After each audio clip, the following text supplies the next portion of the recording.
Bonjour à tous et bienvenue dans votre émission préférée de la semaine, Mixosotique. Comme vous le voyez, beaucoup de changements, nouvelle caméra, nouveau décor qui va encore une fois changer, vous le verrez dans les prochaines semaines. Mais j'avais très envie d'investir pour vous, étant donné que comme vous le savez, c'est vraiment cette émission qui fait que ma chaîne est de plus en plus connue sur YouTube. Donc c'est ma manière à moi de vous remercier en investissant dans celle-ci afin de pouvoir vous proposer toujours un meilleur contenu. N'hésitez pas d'ores et déjà à mettre pause et à me dire ce que vous pensez de ce nouveau décor, cette nouvelle caméra et de toutes les nouveautés dans les commentaires. Le son risque également de changer d'ici la semaine prochaine. J'ai hâte de vous montrer ce nouveau son parce que celui de cette semaine risque de me déplaire un peu, mais vous me connaissez, je suis perfectionniste et rien ne sera jamais assez parfait pour moi. Aujourd'hui, on a vraiment des gros dossiers à traiter. Vous allez voir qu'il y a un peu moins d'actualités, mais des plus longues comme Astrid Nelsia, Ilona et Julien. Évidemment, on va revenir dessus, mais aussi encore une fois Maëva Guénam et des actus hors télé qui risquent de vous plaire. Avant d'entrer dans l'émission,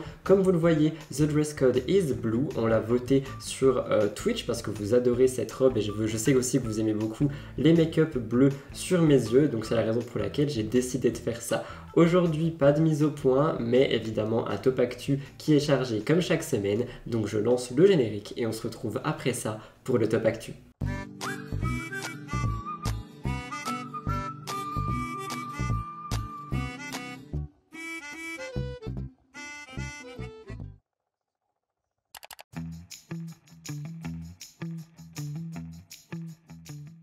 Avant d'entrer dans le top actu, j'ai totalement oublié parce que c'est une nouvelle rubrique, mais évidemment la story de la semaine. Cette semaine, je voulais revenir sur Enjoy Phoenix qui nous a fait tous plus ou moins rire sur son compte. Il faut que je vous montre un truc. Je pense que vous allez clairement vous foutre de ma gueule. Mais j'ai toujours juré que je serais transparente avec vous sur les produits que parfois j'achète et qui sont des fails. Des fails tapeurs. Manon, ma pote, m'a envoyé les photos qu'elle a prises au Nouvel An avec son argentique. J'ai mis une poudre sous les yeux. Je vous laisse voir, c'est atroce, atroce. Toutes les photos sont flinguées, top.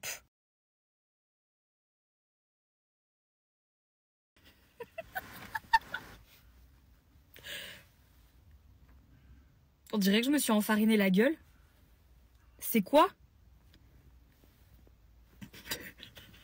Ça me fait super plaisir de pouvoir vous partager ça parce que c'est vraiment de l'autodérision en fait et ça fait plaisir de voir ce genre d'actualité sur les réseaux sociaux qui permet un peu de légèreté et surtout qui permet un peu de sourire dans un monde et des actualités qui, vous allez le voir, sont quand même assez dramatiques, assez malheureuses et assez lourdes à entendre. Mais maintenant, passons vraiment au top actu. J'oublie tout le temps la story de la semaine, il faut vraiment que je m'y fasse. J'en profite avant de passer au top actu, n'oubliez pas de m'identifier dans vos stories préférées cette semaine, histoire que je puisse en sélectionner une et vous l'afficher la semaine prochaine.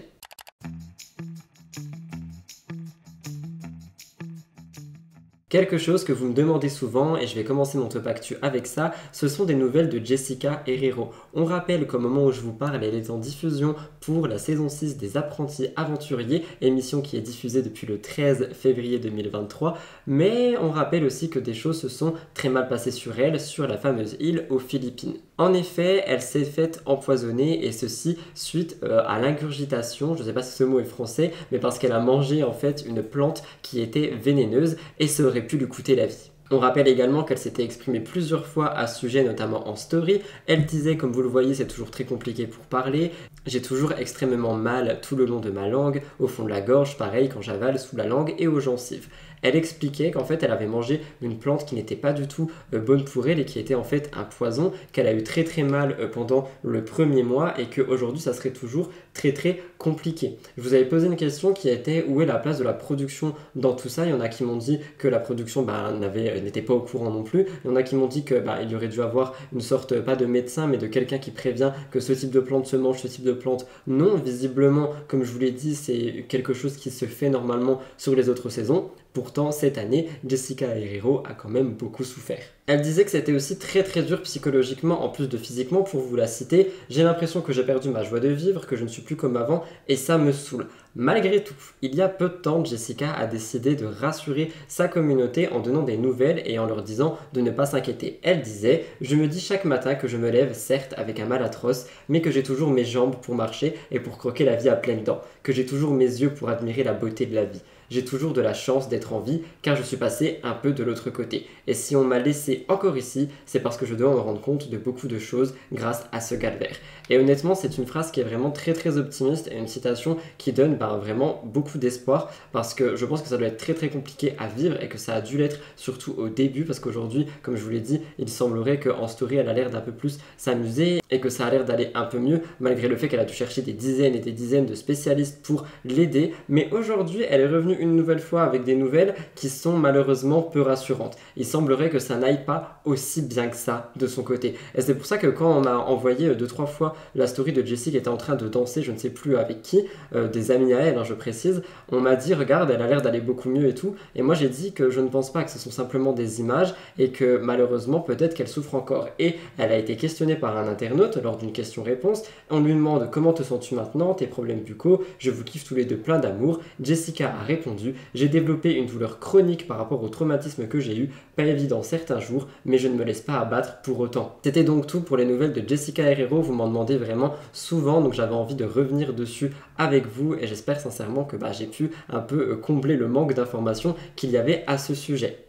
Une autre actualité, et cette fois-ci on passe hors télé. Je voulais à tout prix vous parler de ça dans le Top Actu. Personnellement ça m'a fait beaucoup sourire, on en a discuté sur Twitch. Je sais qu'il y a beaucoup de gens que ça va énerver, mais je sais pas si vous avez vu, le McDonald's va remplacer ses potatoes vraiment très phares par des frites de légumes, et franchement ça fait beaucoup parler. Croyez-moi, les gens ne sont pas ravis par rapport à ça. En effet, à partir du 7 mars, les restaurants français de McDonald's vont remplacer leurs potatoes par des frites de légumes pendant 3 à 4 semaines.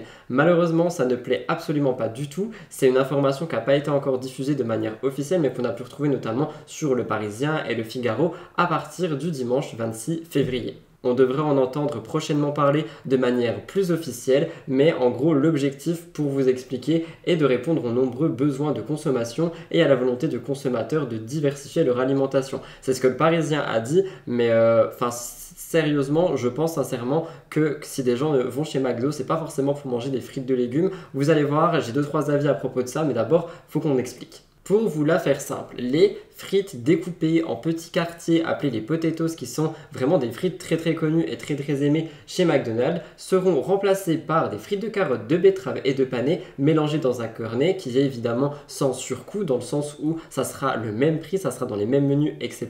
Mais ça ne sera plus des potatoes de patates. Apparemment, tout ceci a demandé beaucoup de préparation de la part de McDonald's. Au total, plus de 3000 tonnes de légumes ont été cultivés dans les Hauts-de-France pour cette opération. La directrice des achats de McDo avait d'ailleurs dit aux Parisiens, et je cite: « C'est un travail de longue haleine que nous avons engagé en août 2021 pour préserver les terres de nos 25 agriculteurs partenaires. Après les semis en mars dernier, la récolte a été faite en octobre, avant leur transformation pour le lancement. Ce qui montre donc qu'ils préparaient ça depuis un très long moment. » Évidemment, il y a des fans de potatoes qui ne sont pas vraiment ravis par rapport à ça. J'ai pu en discuter sur ma chaîne Twitch, mais aussi avec des personnes autour de moi. Il y en a qui disent que c'est plutôt cool parce que ça permettra une diversité par rapport à la nourriture chez McDo. Il y en a qui disent que ouais, mais on va pas chez McDo pour manger des frites de légumes. Je vous laisserai me donner votre avis dans les commentaires, mais on pouvait lire. J'ai hâte de voir la tête de mes clients quand je vais leur dire qu'il n'y a plus de potatoes pendant 3 semaines. C'est un produit phare chez nous, c'est comme si le Big Mac disparaissait. Et en fait, moi, quand j'ai sondé les gens, je me suis rendu compte qu'il y avait vraiment 2 écoles. Il y a une école qui dit que, en gros, les frites sont principalement ce qui est commandé chez McDo, donc les frites, les allumettes, mais que les potatoes, en gros, ça va pas forcément déranger parce qu'il restera toujours le choix A, les frites. Mais personnellement, moi, je ne prends jamais les frites chez McDo, et là, ça me donne encore moins envie d'y aller, déjà que je n'y allais plus. Mais si jamais je me disais, oh, j'irais bien m'acheter des potatoes chez McDo, finir avec des frites de panais, je pense pas franchement que ça me botte. Je vous laisserai me dire ce que vous en pensez dans les commentaires. J'ai hâte de vous lire à propos de ce sujet, et j'ai aussi vu sur Twitch qu'apparemment, pour le moment, ça ne serait qu'en France, ça ne serait pas par exemple en Suisse, en Belgique, etc. Donc si vous êtes dans les pays voisins de la France, n'hésitez pas à me dire ce que vous avez ouï dire de cette actualité. On retourne en télé et on en a déjà parlé, mais Manon et Julien, c'est un couple qui subit vraiment des épreuves depuis des mois. Ils sont vraiment sur une pente glissante et pas descendante comme je l'ai dit sur Twitch, et leur relation a vraiment l'air de tenir qu'à un fil. On rappelle que Manon Tanti a fait part plusieurs fois dernièrement qu'elle n'avait plus l'air heureuse avec son mari Julien et dans sa relation. Depuis un petit moment, tout le monde pense que Manon va rejoindre le clan par exemple de Laura Lempicka célibataire ou d'autres candidates qui ont quitté leur mari parce qu'elles avaient besoin de changement dans leur vie. On rappelle déjà ce qu'elle disait au mois de janvier. Je suis en pleine prise de recul. Voilà, je sais pas si on peut dire ça comme ça, mais en gros, je prends du recul parce que comme je vous l'ai dit la dernière fois, il y a des fois où je me sens un peu tristounette. J'ai tout pour être heureuse, j'ai absolument pas de quoi me plaindre, mais il y a des choses qui sont plus forcément en accord avec moi-même. Il y a plusieurs choses dans mon quotidien dont j'en ai marre et dont j'ai envie de changer. On comprend donc que le message que Manon Tanti veut faire passer est qu'elle a vraiment besoin de changement. C'est vraiment quelque chose qui est beaucoup sorti depuis vraiment la rentrée en fait. On voit que Manon Tanti a besoin de grands changements dans sa vie et malheureusement on dirait que ça peut passer par sa relation. Je dis malheureusement parce que visiblement du coup le couple en prend un coup. Elle disait, et je cite, que ce soit des choses personnelles comme prendre plus soin de moi, plus écouter mes nouvelles envies, que ce soit aussi avec ma famille. Il y a plusieurs petits trucs que j'ai ajustés, que j'aimerais changer, que ce soit dans l'éducation des enfants, que ce soit dans le cocon familial ou que ce soit dans mon couple avec Julien. Le mot est clairement changement. À partir de là, vous vous en doutez, de grosses rumeurs ont commencé à faire leur apparition sur une future séparation. On le voyait sur les réseaux sociaux, on le voyait sur des médias un peu plus classiques, on le voyait vraiment partout. Et encore aujourd'hui, on ne parle que de ça. Par exemple, on pouvait lire « Dis-nous seulement que vous êtes les prochains à divorcer, ça ne va même pas nous étonner, car on est habitué à vos unions bidons et séparations. » Je pense que quand on lit ça, on peut faire référence par exemple au couple buzz, à toutes les rumeurs qu'on a entendues par rapport à ces couples qui ne seraient ensemble que pour l'argent, que pour les business et qui au final se séparaient à partir du moment où il n'y aurait plus de relation en télé. Ce n'est qu'une question à soulever, mais je vous la pose. On pouvait aussi lire « Ça va faire une Nicolas Laura par ici. Laura et Manon devraient interchanger leurs mecs et ils sont ridicules. » Mais on leur dit que c'est ça la vie de couple, des hauts et des bas. Je rebondis dessus, mais c'est vrai que si on parle de relations, les relations sont toujours faites de hauts et de bas. Et c'est comme ça qu'on peut évoluer, discuter, essayer d'aller de l'avant, de comprendre, de faire des compromis. C'est vraiment, en fait, dans une relation, selon moi, selon ma version des choses, il y a des hauts et des bas, ce qui permet vraiment d'avancer main dans la main en regardant la même direction. Et là, ce qu'on peut lire d'après l'internaute, c'est que d'après lui, dès qu'on a une difficulté dans un couple de télé-réalité, visiblement, il y a une séparation. Je vous laisserai me dire ce que vous en pensez, mais c'est vrai que la question peut se poser. On pouvait aussi lire après le buzz des femmes enceintes, maintenant c'est le buzz des séparations. Et ça, c'est quelque chose que j'ai vu beaucoup de fois revenir. Parce qu'il y a quelques années, on les voyait toutes tomber enceintes et ça faisait vraiment la une partout. Elle tombe enceinte, elle tombe enceinte, elle tombe enceinte. Et maintenant, ce qui fait la une, c'est elle se sépare, elle se sépare, elle se sépare. Donc peut-être qu'on est vraiment sur des couples buzz. Je vous laisserai me dire ce que vous en pensez, mais si c'est le cas, je trouverais ça vraiment très grave parce que ça veut dire que les enfants seraient des dommages collatéraux des couples buzz. Mais depuis quelques jours, il y a des rumeurs qui sont sorties, notamment du côté de la blogueuse Mayamo, que j'embrasse si elle passe par là. Selon elle, les choses n'auraient pas évolué depuis la rentrée.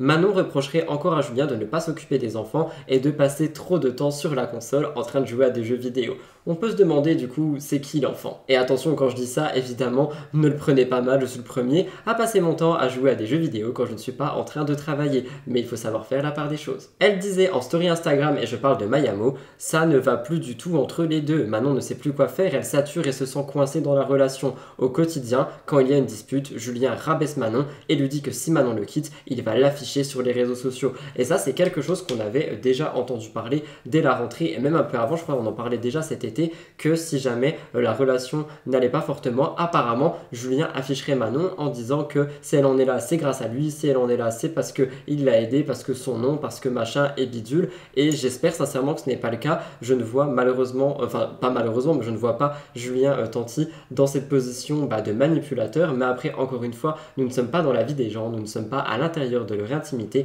donc on ne sait pas de quoi ils sont capables. Mais je le pose là encore une fois, faites attention à ce que vous regardez sur les réseaux sociaux. Ça commence un petit truc et puis ça fait boule de neige. Voilà. Donc du coup, on se fait la gueule. Je le boude, il me boude. On se calcule pas. On se croise dans les couloirs. Alors quand c'est comme ça, je sais jamais quoi faire. Parce que bon, j'ai de la fierté, il a de la fierté, et on peut rester comme ça pendant des jours. Mais bon, au bout d'un moment, il faut mûrir, quoi. Donc je sais pas si je vais pas aller le voir. Ou si j'attends qu'il vienne, mais je crois que je peux attendre longtemps. Comment vous faites quand vous êtes en embrouille avec votre chéri pour faire le premier pas? J'ai pas envie. Je vais aller faire une tentative, je crois, mais à tout moment, je me mange une recale. va m'énerver encore plus. En fait, c'est ça. C'est que si je fais une tentative vers lui, déjà, je fais le premier pas, alors qu'on est en tort tous les deux. Parce que de base, c'est de sa faute. L'histoire a commencé par sa faute. Et c'est vrai qu'après, j'ai abusé. Donc, c'est une contrebalance. Voilà.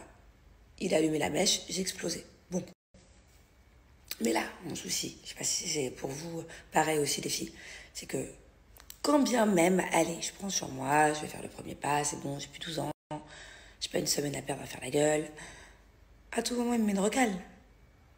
Parce que fierté plus plus. Et alors là, du coup, je me vexe. Et du coup, ça repart en couille. Et du coup, c'est encore pire qu'avant.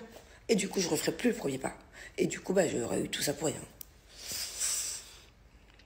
Avant-dernière actualité du Top Actu, on part en dehors de la télé. Je voulais vous parler d'un phénomène dans l'environnement qui s'est passé et qui est aussi beau qu'effrayant. En effet, je ne sais pas si vous avez vu, mais un phénomène très rare a pu être observé en France dans la nuit du dimanche 26 février au lundi 27 février. Des aurores boréales étaient visibles au Royaume-Uni et dans le nord dans la France. C'est vraiment quelque chose qui est magnifique. Je voulais le partager avec vous, mais vous allez voir aussi à la fin de cette actu que ça peut faire un peu peur. Ceux qui ont dormi très tard ont peut-être eu la chance de les voir si vous habitez dans les régions concernées. Il y a beaucoup de photographes qui ont partagé des photos sur les médias, comme vous le voyez à l'écran. C'était vraiment magnifique. Plus au nord, au Royaume-Uni, les couleurs étaient encore plus belles avec des teintes de vert et de bleu. Il y a des centaines d'internautes et des médias et tout qui ont vraiment retweeté les photos, qui ont tout partagé en disant que c'est un phénomène tellement rare et tellement beau qu'il fallait en parler, que ça n'avait quasiment jamais été observé en France ni en Angleterre. Enfin, normalement, c'est vraiment au pôle nord et au pôle sud. Selon le Huffington Post, les aurores boréales ou astrales sont généralement visibles aux deux pôles, nord et sud. Ce sont des endroits magnétiques sur Terre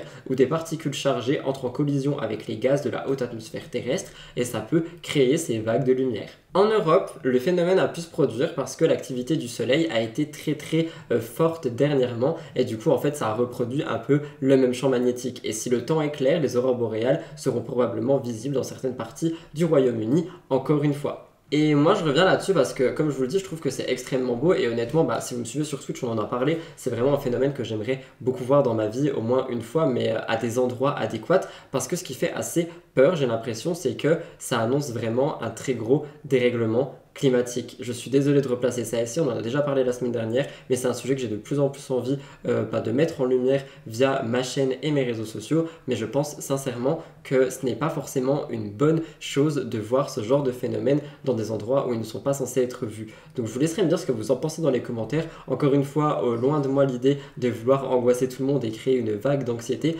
mais je pense quand même qu'il faut peut-être en parler. Je vous laisserai me dire ce que vous en pensez dans les commentaires, mais quoi qu'il en soit, si vous avez pu voir ce genre de phénomène, franchement, vous avez de la chance parce que j'aurais beaucoup aimé pouvoir les voir aussi et j'aurais dû peut-être rester éveillé parce que apparemment c'était aussi visible proche de l'Allemagne et je suis à côté. Dernière actualité du Top Actu, on revient sur Mélanie ORL et Greg Yega parce que comme je vous l'ai expliqué la semaine dernière ou dans un STT, je ne sais plus, Greg et Mélanie ont l'air d'avoir remis le couvert. On dirait qu'ils s'étaient revus, remis ensemble, etc. parce qu'ils s'étaient vus à Paris, parce que Greg était de passage et Mélanie aussi. Ils avaient l'air d'avoir fricoté, petite soirée ensemble, petite photo, des mon amour par-ci par-là. Il y avait eu beaucoup de rumeurs, mais suite à toutes ces spéculations, on dirait qu'autre chose s'est passé. Mélanie a rapidement réagi aux rumeurs. Au début, elle disait qu'elle était très lucide par rapport à ce qu'elle faisait, etc. Mais dans un premier message qu'elle a posté dernièrement, elle a partagé des paroles d'Aya Nakamura sur une musique qui concerne les ruptures. Elle disait « On a toutes souffert par amour, mais n'oublions jamais la puissance qu'on a en nous, les femmes ». Des paroles qui ont été interprétées par les internautes comme un message très clair de la part de Mélanie envers Greg. Mais ce n'est pas tout parce qu'ensuite de ça, elle a posté une petite vidéo avec son chat où c'était écrit « Pauvre chat qui doit faire face à une mère célibataire ». Je vous laisse regarder. PLS, ils vont être.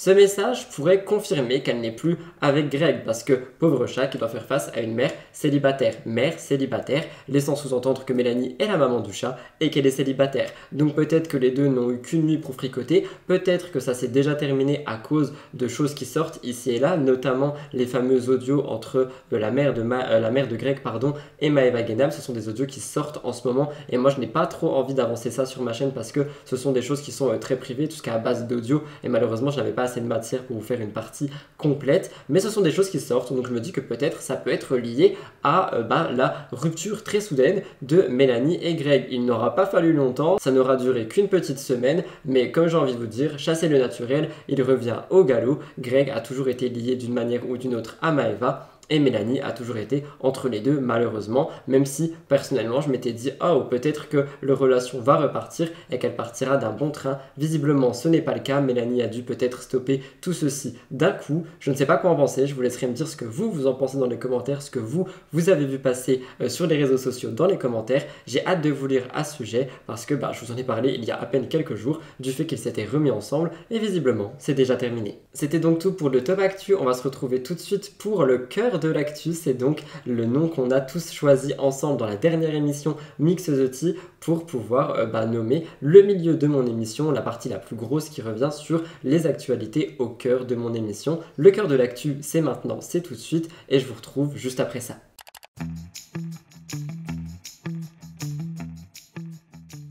Pour la première actualité du cœur de l'actu, je voulais revenir avec vous sur le fameux documentaire Envoyé spécial qui concerne la chirurgie et les injections clandestines. Je place un trigger warning parce que c'est quelque chose de très triggery, j'ai l'impression, donc j'avais besoin d'en parler avec vous, mais surtout de prévenir les plus jeunes et ceux que ça peut trigger. N'hésitez pas à passer à la prochaine actualité. Pour vous expliquer, j'étais sur ma chaîne Twitch et on m'a dit « Rudy, tu devrais aller regarder le replay d'Envoyé spécial qui est passé sur France 2 et qui revient sur les injections clandestines. » En effet, je suis allé le faire et c'est un sujet dont il faut qu'on parle. C'est une émission et une enquête qui a été faite, donc comme je vous l'ai dit, sur France 2. Je voulais à tout prix revenir dessus avec vous. Et il y a une journaliste qui s'est infiltrée là-bas et qui a tout montré en caméra cachée. Si jamais vous voulez regarder le replay, je vous le pinerai en barre d'infos, J'essaierai d'y penser. Si ce n'est pas fait, n'hésitez pas à venir m'envoyer un message. Mais n'hésitez pas à aller le regarder. L'émission dure 1h10, mais on est sur un passage de 30 minutes qui concerne ceci. Pour vous la faire simple, cette journaliste enquêtrice va apprendre des gestes de médecine esthétique en toute illégalité. La promesse de tout ça est de gagner énormément d'argent en injectant de l'acide hyaluronique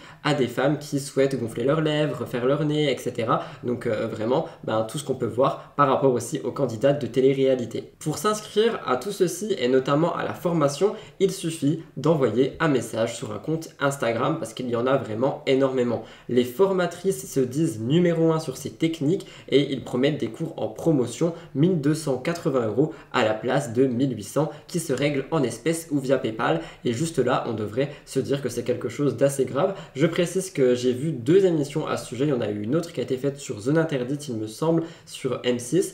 Et dans les deux, en fait, on se rend compte que les formatrices disent littéralement noir sur blanc quand tu arrives que c'est une pratique totalement illégale, que c'est très dangereux vis-à-vis de la loi, mais que c'est pas grave parce que ça peut rapporter énormément d'argent. Ces femmes ne sont pas médecins, elles le savent très très bien et elles savent que c'est illégal de faire cette activité quand on n'est pas médecin. En plus de ça, ce que je trouve très très grave, c'est que cette formation ne dure qu'une journée, que le matin on est sur de la théorie avec des petits dessins, etc. pour te montrer un peu où il faut injecter, de quelle manière, comment on place le produit, comment on se procure le produit parce que c'est très très simple malheureusement. Et l'après-midi en fait tu as des sortes de cobayes. Je suis désolé d'appeler ces personnes qui sont pour moi des victimes des cobayes, mais en fait tu as des femmes et des hommes qui viennent pour se faire injecter et la personne formée le matin même injecte l'après-midi même. J'ai pu voir des exemples assez horribles parce que j'ai vu par exemple une aiguille qui se casse dans un menton, une personne qui fait super mal à une lèvre parce qu'elle injecte très très mal, tout ce genre de choses et je me dis mais c'est super grave, mais c'est vraiment un appât du gain. Les risques de tout ça, ça dépend si tu as déglingué un visage ou pas, c'est ce qu'on pouvait entendre de la bouche d'une formatrice. Par exemple, on pouvait voir dans l'émission une élève qui se disait en panique le matin, qui se lance sur une jeune femme qui souhaite des injections aux tempes et aux pommettes. Je fais un parallèle avec Luna Sky, mais on voit juste que quand un chirurgien l'aurait fait, je vais dire conditionnel quand même, mais l'aurait fait sur un lit sans aucune condition sanitaire, sans aucune précaution, et ben on voit déjà ce que ça a pu provoquer à Luna Sky. Donc imaginez des personnes qui sont à peine formées en une matinée, et j'ai vu d'autres images avec des personnes qui faisaient ça avec des faux ongles super sales, sans gants, des personnes qui le faisaient dans un appartement avec des enfants. Enfin c'est vraiment un business qui est en train de se créer et qui est en train de détruire beaucoup plus d'un visage. Il y a des nécroses qui se forment, des aiguilles cassées, le stress aussi qui fait qu'on tremble. C'est des dangers en fait qui vont juste permettre d'aller beaucoup plus vite et d'avoir un résultat moins cher, mais qui peuvent vraiment détruire des vies, des visages et j'en passe. Encore une fois, j'en profite pour faire un petit message de prévention par rapport à la chirurgie esthétique et à la médecine esthétique. Si vous souhaitez le faire, il n'y a aucun souci avec ça. Réfléchissez bien, posez vraiment le pour et le contre. Pensez vraiment à votre avenir, à l'avenir du coup de ce que va pouvoir donner la chirurgie ou les injections que vous allez faire, même si il y a des injections qui ne restent pas dans le temps, on ne sait jamais ce que ça peut provoquer. Et si vous avez vraiment réfléchi, contactez juste quelqu'un de compétent, quelqu'un de renommé, quelqu'un qui ne va pas vous faire ça dans un appartement sans gants, mais tout simplement un médecin. Je sais que ça sera plus cher, je sais que ça sera plus long, mais il vous permettra aussi de vous poser les meilleures questions possibles pour vous et surtout de faire en sorte de voir si vous êtes prêt, prête pour ça et si vous pouvez endosser la responsabilité de ce qui pourrait se passer parce qu'il y a toujours un risque. Le risque zéro n'existe pas dans aucune opération et un médecin qualifié vous le dira. Mais pour vous citer le documentaire, il y a eu un exemple très simple, je pense que vous en avez peut-être entendu parler si vous êtes un peu renseigné sur le sujet. Il s'agit de Fadila, 30 ans, qui hurle de douleur parce que le chirurgien esthétique tente de réparer les dégâts provoqués par une amateur d'une injection clandestine sur le visage de cette femme. En gros, le médecin refait son nez parce qu'elle a eu une énorme nécrose qui a failli provoquer un trou dans le nez, genre un trou énorme, tout ça à cause d'une seule piqûre faite sans gants, avec des faux ongles, dans un endroit qui était un salon littéralement. Et Fadila, qui était de base complexée par son nez, l'est encore plus aujourd'hui. Elle est passée par vraiment des choses très horribles, elle a eu très mal, il a fallu réparer tout ceci et elle dit elle-même que son médecin du moment est son sauveur. Tout ça pour corriger un complexe, elle a failli détruire son visage. Vous pouvez le faire, mais faites-le par les meilleures conditions possibles. Fadila parle aussi d'un autre problème et je voulais en parler ici, c'est que aujourd'hui elle veut raconter son histoire. Sauf qu'on la menace, on lui dit que si elle raconte son histoire, on va la retrouver, on va la tabasser, etc. Parce que vu que c'est une activité illégale qui est passible, je crois, de 3 000 € d'amende et de 2 ans d'emprisonnement, les personnes qui sont à l'origine de ces injections clandestines essayent de se protéger en cachant leur nom, en cachant leur adresse et surtout en menaçant de détruire des vies. C'est pour ça, s'il vous plaît, faites vraiment attention. Je voulais placer cette actualité ici parce que je sais qu'il y a des jeunes qui me regardent, je sais qu'il y a des personnes qui peuvent être complexées, mais s'il vous plaît, faites attention à vous. Surtout que quand on n'est pas vraiment renseigné et qu'on n'est pas prêt, on cherche pas forcément à combler un complexe, mais peut-être à suivre un effet de mode et vous allez voir qu'en ce moment, la mode est en train de changer, on va y revenir juste après et peut-être que quand cette mode va passer et que les injections que vous aurez faites ne vous plairont plus, eh ben il sera trop tard. Faites attention à vous, dites-moi si vous avez regardé cette émission et si vous ne l'avez pas regardée, je vous la conseille fortement. Prenez votre soirée et regardez-la. Une chose hors télé-réalité qui a fait énormément parler la semaine dernière, c'est Inoxtag et son projet par rapport au mont Everest. On rappelle qu'il a passé un nouveau palier sur YouTube et il a annoncé le plus gros projet de sa vie. Il veut escalader le mont Everest d'ici l'année 2024. C'est une information et un projet qui ont l'air extraordinaires, qui ont l'air vraiment incroyables, complètement fous, mais surtout qui inquiètent beaucoup les internautes et les fans d'Inoxtag. Cette annonce a suscité énormément de réactions, des réactions mitigées parce qu'il y a beaucoup de risques qui sont encourus par rapport à ça et surtout en fait il y a la question du manque d'expérience d'Inoxtag par rapport à l'alpinisme pour gravir le mont Everest parce que c'est quand même la montagne la plus haute et ça risque vraiment de provoquer beaucoup de dangers. On rappelle déjà que ce créateur avait fait une vidéo que personnellement j'ai adorée qui était un peu d'une même style avec une prod, c'était survivre sur une île déserte pendant une semaine. C'est une vidéo qui avait vraiment cartonné et qui avait fait d'ailleurs beaucoup connaître Inox à d'autres personnes que sa communauté.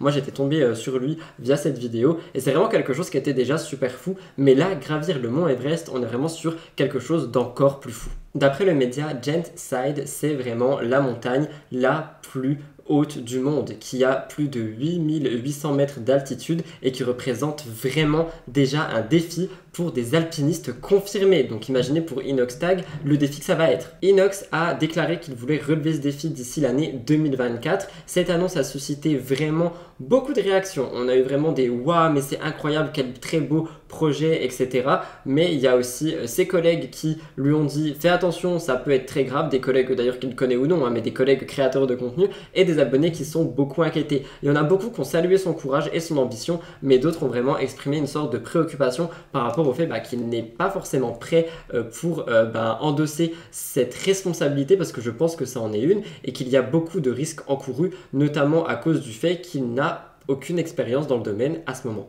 Par exemple, on pouvait lire, c'est beaucoup de streamers qui ont réagi. Vous en pensez quoi du projet d'Inox de faire le mont Everest en 1 an? Franchement, le défi, je le trouve giga dangereux. Il y a beaucoup de morts parmi les professionnels et surtout ceux qui ont réussi sont même pas sûrs de le réussir une deuxième fois. Il peut y laisser sa vie. Et c'est vrai que ce projet Everest est quelque chose qui fait énormément parler. D'ailleurs, vous avez été une bonne vingtaine à me dire de revenir dessus. Donc j'étais content d'avoir écrit cette actu. Je me suis dit que ça, du coup, ça pourrait intéresser.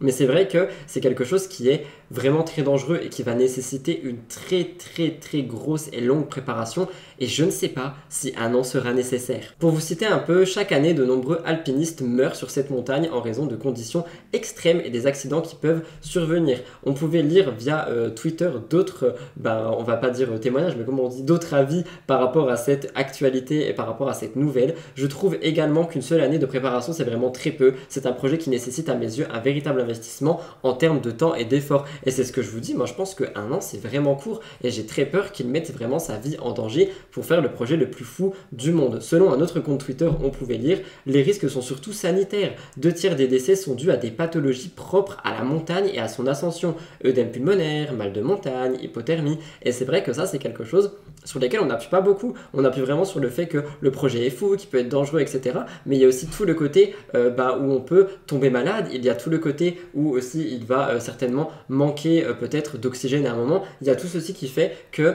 y a vraiment beaucoup de facteurs en fait qui nécessitent une très grosse préparation. Et je vous pose la question, mettez pause et dites-moi si vous pensez qu'un an c'est suffisant pour se préparer à ce genre d'ascension du mont Everest. Finalement, c'est Inoxtag lui-même qui a répondu à tout ça. Il semble très conscient des risques et il assure qu'il entamait déjà un programme d'entraînement intensif, ce qui entraînera certainement une diminution de ses vidéos sur YouTube. Il disait « Début mai, je pars dans les Alpes faire un sommet à 3000 mètres. Ensuite, fin mai, je pars faire le Mont Blanc normalement, en tout cas dans les alentours. En juillet, je vais en Équateur monter une montagne qui fait 6002 mètres. Et ensuite, en août, je pars au Kirghizistan faire un sommet de 7000 mètres. En octobre, je monte le Dôme des Neiges dans les Hautes-Alpes. Et ensuite, je refais un test à l'effort en novembre. En janvier, je vais au Nicaragua. Et ensuite, en mars 2024, je vais au Maroc pour monter l'Atlas. En effet, selon ce qu'il dit, il semble se préparer toute l'année prochaine. Mais ça va être super éprouvant, j'ai l'impression, en une année de faire tout ça. Je vous laisserai me dire ce que vous pensez dans les commentaires. Quoi qu'il en soit, moi, c'est pas du tout pour démotiver Inoxtag, bien au contraire. Je trouve que c'est vraiment incroyable de se donner ce genre de défi et de se dire « Je veux avoir atteint cet objectif pour cette date et je vais me donner tous les moyens pour et je veux vraiment y arriver. » Je trouve que c'est quelque chose qui est ultra motivant, franchement, mais d'à côté, il y a vraiment tout le côté dangereux. Il y a le côté peur aussi, parce qu'il y a beaucoup d'abonnés qui ont très peur. Il y a le côté où on se dit peut-être qu'il ne sera pas prêt et qu'il ne sera pas vraiment préparé, même s'il a préparé tout ceci en amont, comme il le dit, faut que tout ceci soit fait pour peut-être qu'on se calme un peu par rapport à l'inquiétude, mais quoi qu'il en soit, ça restera sa décision, son projet. Je pense que c'est quelqu'un qui est très bien entouré et s'il le fait, ce n'est pas pour rien. Je veux vraiment vos avis par rapport à tout ça parce que c'est vraiment une actualité qui a fait beaucoup parler. J'avais d'ailleurs vu qu'il fallait vraiment des années de préparation,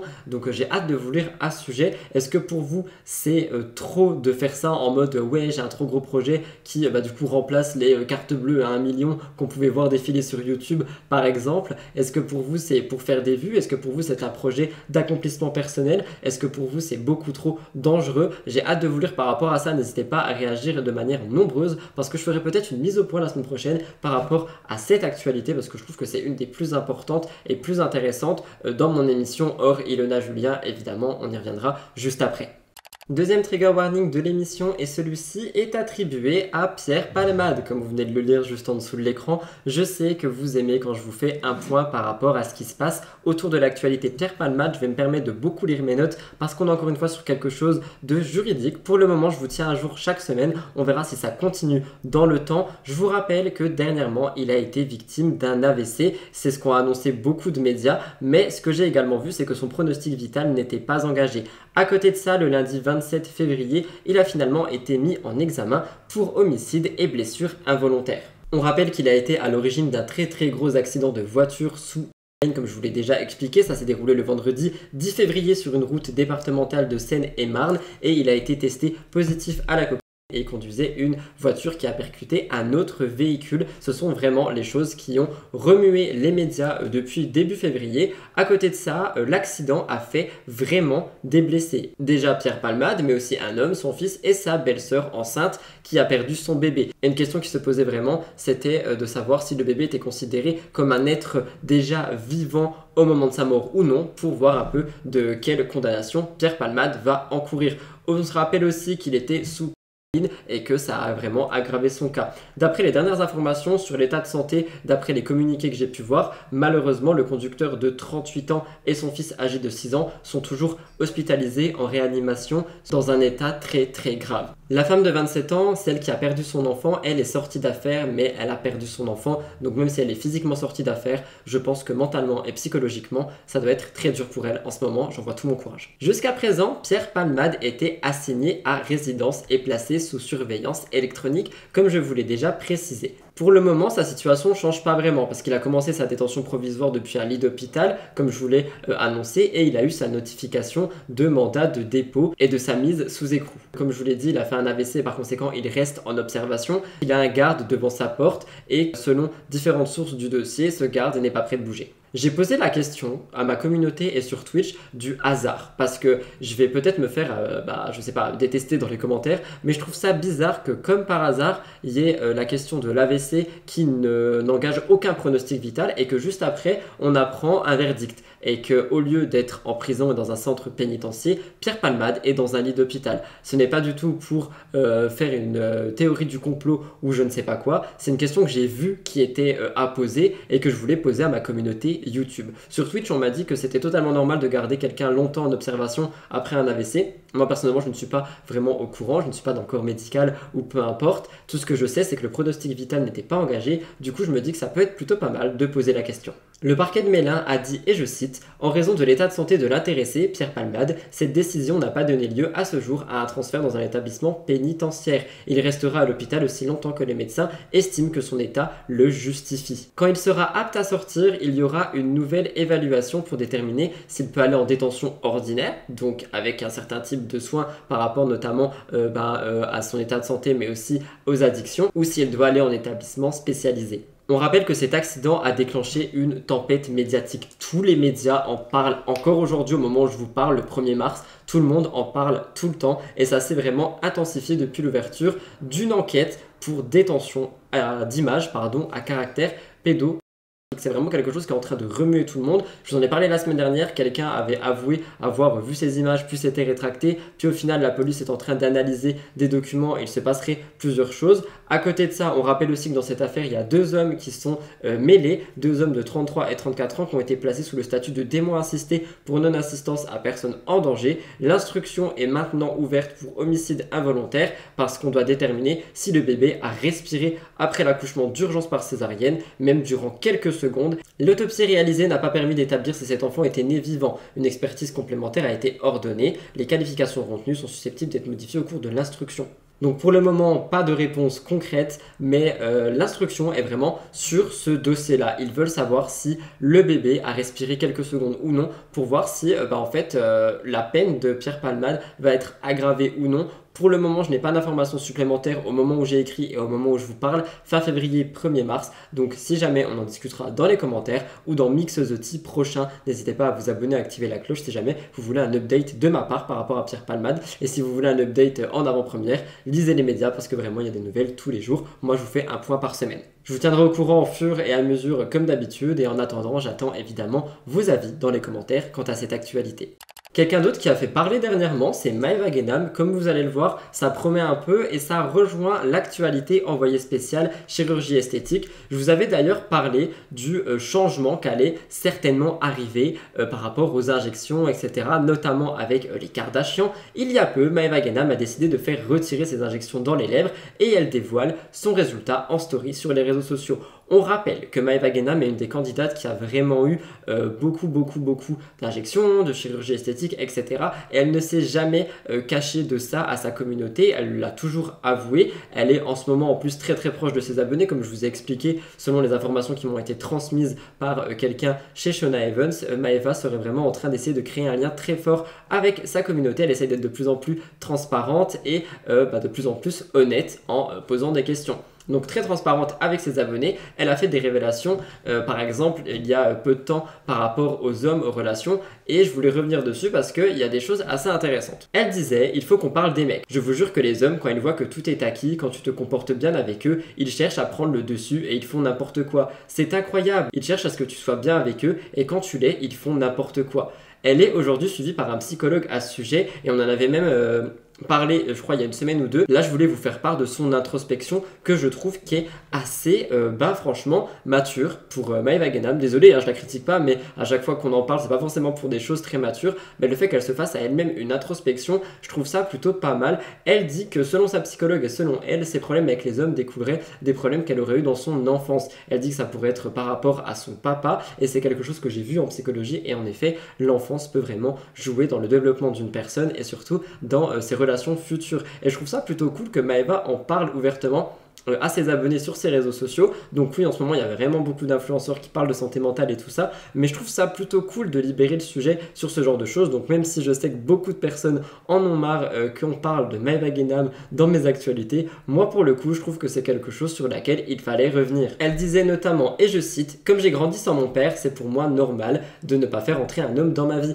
Et honnêtement, oui, je pense que c'est quelque chose qui peut être normal, et le fait qu'elle le sache aujourd'hui et qu'elle soit suivie par ça va peut-être l'aider à arranger ses relations amoureuses. Je vous laisserai me dire ce que vous en pensez dans les commentaires. Moi personnellement, je trouve ça plutôt pas mal qu'elle en parle de manière ouverte sur Instagram, sur Snapchat, et qu'elle ouvre vraiment le dialogue là-dessus. Mais aujourd'hui, si Maëva Guénam est aussi au cœur de l'actualité, c'est pour autre chose. En effet, elle prône de plus en plus le naturel. On rappelle qu'il y a quelques mois, elle disait qu'elle avait très envie d'être skinny. Et comme par hasard, après la vibe Kardashian qui maintenant est en train d'enlever ses implants dans les fesses, ses implants ici et là, ses injections et d'essayer de retrouver une taille skinny, c'est au tour de candidates de faire la même chose. On pouvait d'abord voir Nabila prendre cette décision et aujourd'hui, il s'agit de Maëva Guénam qui a décidé d'arrêter la chirurgie et de faire retirer ses implants et ses injections. Elle a choisi de faire pareil que Nabila et les Kardashians et elle a déjà commencé en faisant retirer ses injections aux lèvres. En story, elle explique que les dernières sont très gonflées pendant plusieurs heures après les retraits des injections et elle montre ensuite le résultat. Sauf que pour les gens, comme vous le voyez à l'écran, rien n'a changé. Donc honnêtement, c'est quelque chose qui a fait beaucoup parler en mode elle a vraiment fait ça parce que on voit pas de changement en fait. À côté de ça, elle a fini malade par rapport à ça, donc peut-être à cause de cette intervention comme je vous ai expliqué dans l'actualité envoyée spéciale, Maëva confie à ses abonnés: ça va pas mes bébés, je suis malade, j'ai eu chaud et froid toute la nuit, j'ai mal à la gorge, j'ai pas ma mère pour me soigner, je n'aime pas, je suis mal, je n'arrive pas à sortir du lit.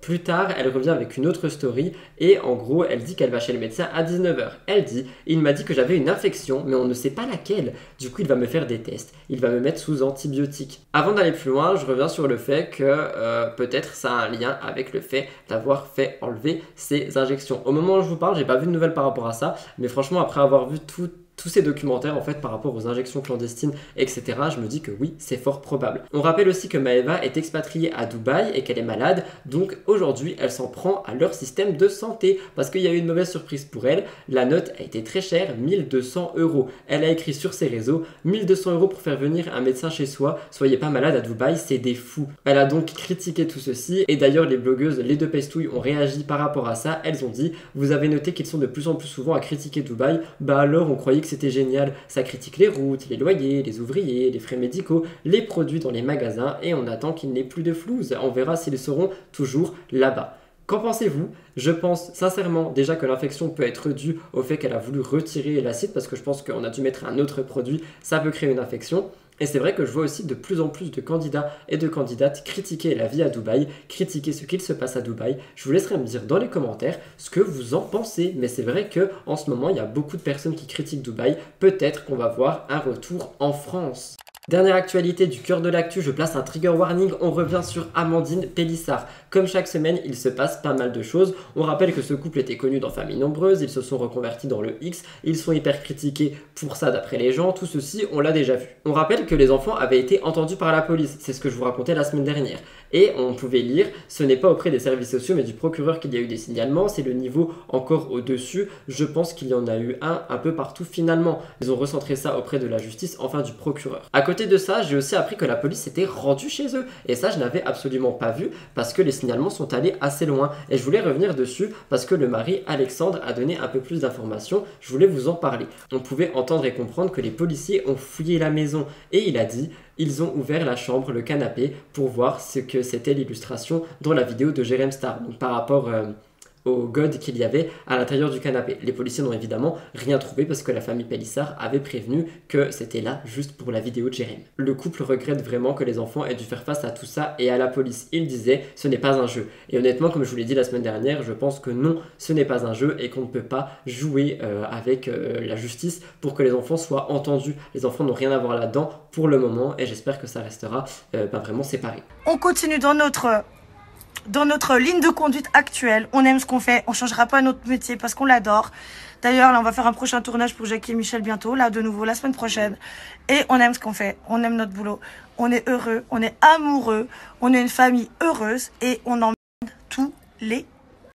Voilà, c'est tout. Voilà, c'est bien donc, dit. bon, bah, avis à ceux qui veulent faire des signalements anonymes. Raté, vous avez raté le tour, c'est fait. C'est Voilà. moche. À côté de ça, ce n'est pas terminé parce que les Pélissards sont maintenant sur TikTok et ils font beaucoup parler. Sur TikTok, Amandine et Alexandre ont décidé de poster avec du contenu. Et par exemple, il y a une vidéo qui a été critiquée. On pouvait voir sur cette vidéo Amandine et Alexandre qui disent « Quand tu fais rager les rageux et que ça te met en joie ». Les internautes se sont moqués d'eux. On pouvait lire « On est déjà sûr que la prochaine reconversion ne sera pas de la danse. Ce que je vois pendant mes paralysies du sommeil, le rythme dans vos mouvements, j'imagine même pas le rythme dans vos films aléatoires. Ça donne envie en tout cas, on se croirait à la boum de mes grands-parents. » Alexandre, quant à lui, en prend aussi pour son grade. Frère, s'était pris en otage, met un t-shirt bleu dans la prochaine vidéo. Message à son mec, si tu te sens en danger, cligne d'un œil.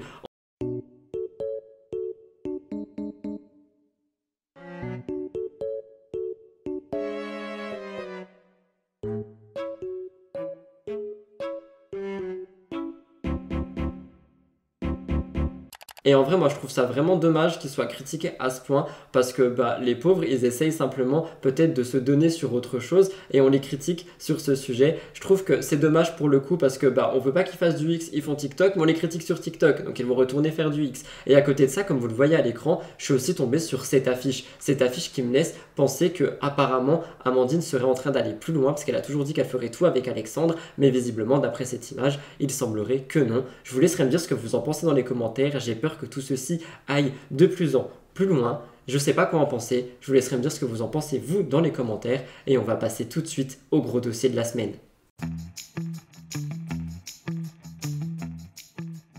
Bienvenue dans les gros dossiers de la semaine. On commence avec Astrid Nelsia. Je pense que vous n'êtes pas passé à côté.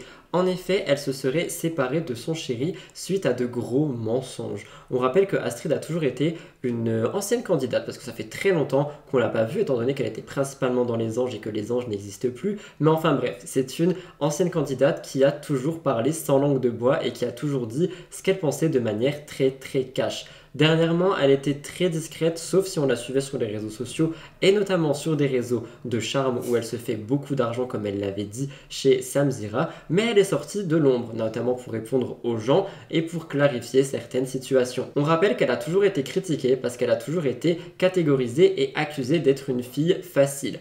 Et j'ai envie de vous poser une question déjà pour vous. Pourquoi est-ce qu'on catégorise Astrid de fille facile? Est-ce que c'est parce qu'elle montre ses formes? Est-ce que c'est parce qu'elle est sur des plateformes style Mime et OnlyFans? Honnêtement, moi je ne la connais pas plus que ça. Je l'ai juste vue dans Les Anges. Oui, je l'ai vue se mettre avec beaucoup de candidats, mais ils font tous ça. Mais c'est vrai qu'elle s'en est toujours pris plein la tronche par rapport à ça. Et je trouve ça vraiment dénigrant. Et peu importe ce qu'elle choisit de faire avec son corps ou avec les hommes, je pense sincèrement que ça ne mérite pas d'être traité de fille facile. Mais Astrid avait elle-même réagi à tout ça. Elle disait « La plupart des filles, c'est elles-mêmes des où elles sont frustrées ou jalouses, car elles sont éclatées et elles ne gèrent personne. Et les mecs, ce sont des vicieux mecs, sans éducation, qui rêvent de me gérer dans le fond, mais qui n'y arrivent pas. Et les gens normaux n'insultent pas les gens comme ça sans raison, donc bon, ce sont des cassos, les gens normaux et bienveillants, cœur sur vous. » Des mots qui sont quand même très puissants et très méchants. Et honnêtement, quand on parle comme ça sur ces réseaux sociaux, il est aussi possible que les gens décident de te répondre d'une manière assez mauvaise. On attire ce qu'on dit et on attire ce qu'on est. C'est vraiment quelque chose que j'ai appris au fur et à mesure du temps. Et je pense que oui, en parlant comme ça, en traitant les gens de cassos, etc., effectivement, Astrid peut s'attirer de très grosses foudres. Mais de là à traiter quelqu'un de fille facile, honnêtement je sais pas si ça se vaut du coup, parce que c'est vrai que ces insultes sont quand même très très puissantes. Mais dans tous les cas, j'aimerais vraiment vous lire par rapport à ce sujet. Qu'est-ce que vous pensez du fait que Astrid soit catégorisée de fille facile? Avez-vous une explication à me donner? J'aimerais vraiment vous lire par rapport à ça dans les commentaires. Moi personnellement, je la connais pas et on ne la connaît pas non plus dans son privé, etc. Je trouve le terme dénigrant, mais c'est vrai que sa manière de s'adresser aux personnes n'est pas forcément très polie non plus. Il y a quelques semaines, elle annonçait la fin de son couple avec Léris, j'espère que je le prononce bien. Pourtant, tous les deux avaient l'air d'aller bien. Il y a un mois, elle nous montrait une bague de fiançailles, enfin, tout semblait aller pour le mieux. Ils étaient ensemble depuis quelques mois, mais ça s'est terminé et Astrid a pris la parole à ce sujet. Pour vous lire, je vois plein de messages où les gens s'inquiètent pour moi. Je vais très bien, je suis rentrée chez moi. Je sais que tout le monde attend des explications. Je ne vais pas, enfin, je suis pas dans les débats, juste parce que dans la vie, les gens sont différents et il y a des gens qui ont une vision de la vie différente. Pour moi, l'argent c'est bien, c'est beau, mais pour moi, il y a plein de choses autour. Voilà, tout simplement. Quand il y a des désaccords, on ne reste pas ensemble, c'est tout. Chacun vit sa rupture à sa façon. Je préfère être entouré de ma famille et mes potes plutôt que de faire la malade tous les jours avec des gens différents. Chacun est comme il est et on ne juge personne. Hashtag fille bien. Avant de finir sa story, je reviens là-dessus en disant que effectivement, en fait, chacun par contre gère sa rupture comme il l'entend. Il y a des gens qui vont adorer sortir, faire la fête, ça va être leur manière à eux d'extérioriser et de passer du bon temps pour peut-être passer à autre chose vis-à-vis de la rupture et de la relation qui vient de se terminer. D'autres, et c'est mon cas notamment, quand je vis par exemple un moment difficile, je vais pouvoir certainement plus me renfermer sur moi-même, rester dans ma bulle à moi, rester avec mes trucs qui me font plaisir, mes jeux, mes choses dans le genre. Je pense notamment à Animal Crossing effectivement, mais je vais rester principalement dans mon coin, alors que d'autres vont vraiment aller faire la fête, faire le tour des bars, ils vont aller voyager, etc. parce qu'ils auront besoin de bouger. Et je pense que chacun gère les moments difficiles et notamment ici les ruptures à leur manière. Donc ne vous sentez pas bizarre, ne vous sentez pas à l'écart, ne vous sentez pas étrange si vous vivez votre rupture ou votre période difficile différente d'une autre personne. Elle finit sa story par dire « Dernière fois que je parle de ça, la vie continue avec ou sans les gens ». Sauf que ça ne sera pas la dernière fois parce que selon les réseaux sociaux, il y a eu plus à cette histoire. Effectivement, une grosse information est tombée concernant le couple Astrid et Léris. Il semblerait que celui-ci ait trompé Astrid durant toute leur relation avec une jeune femme avec qui il sortirait depuis des années. Mais ce n'est pas tout parce que cette jeune femme aurait été enceinte d'un enfant et elle aurait accouché, ce qui aurait fait que le copain d'Astrid aurait été papa dans le dos d'Astrid.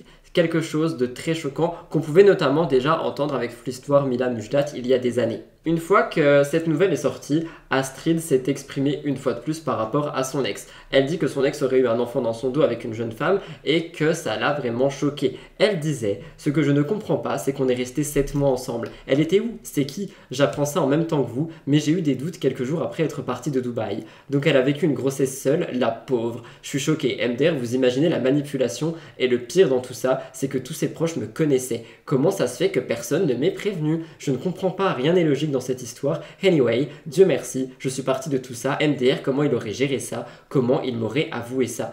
Cette relation est un tissu de mensonges, je ne capte rien, vraiment. Il voulait qu'on se marie il y a 1 mois, et là j'apprends qu'il a un enfant.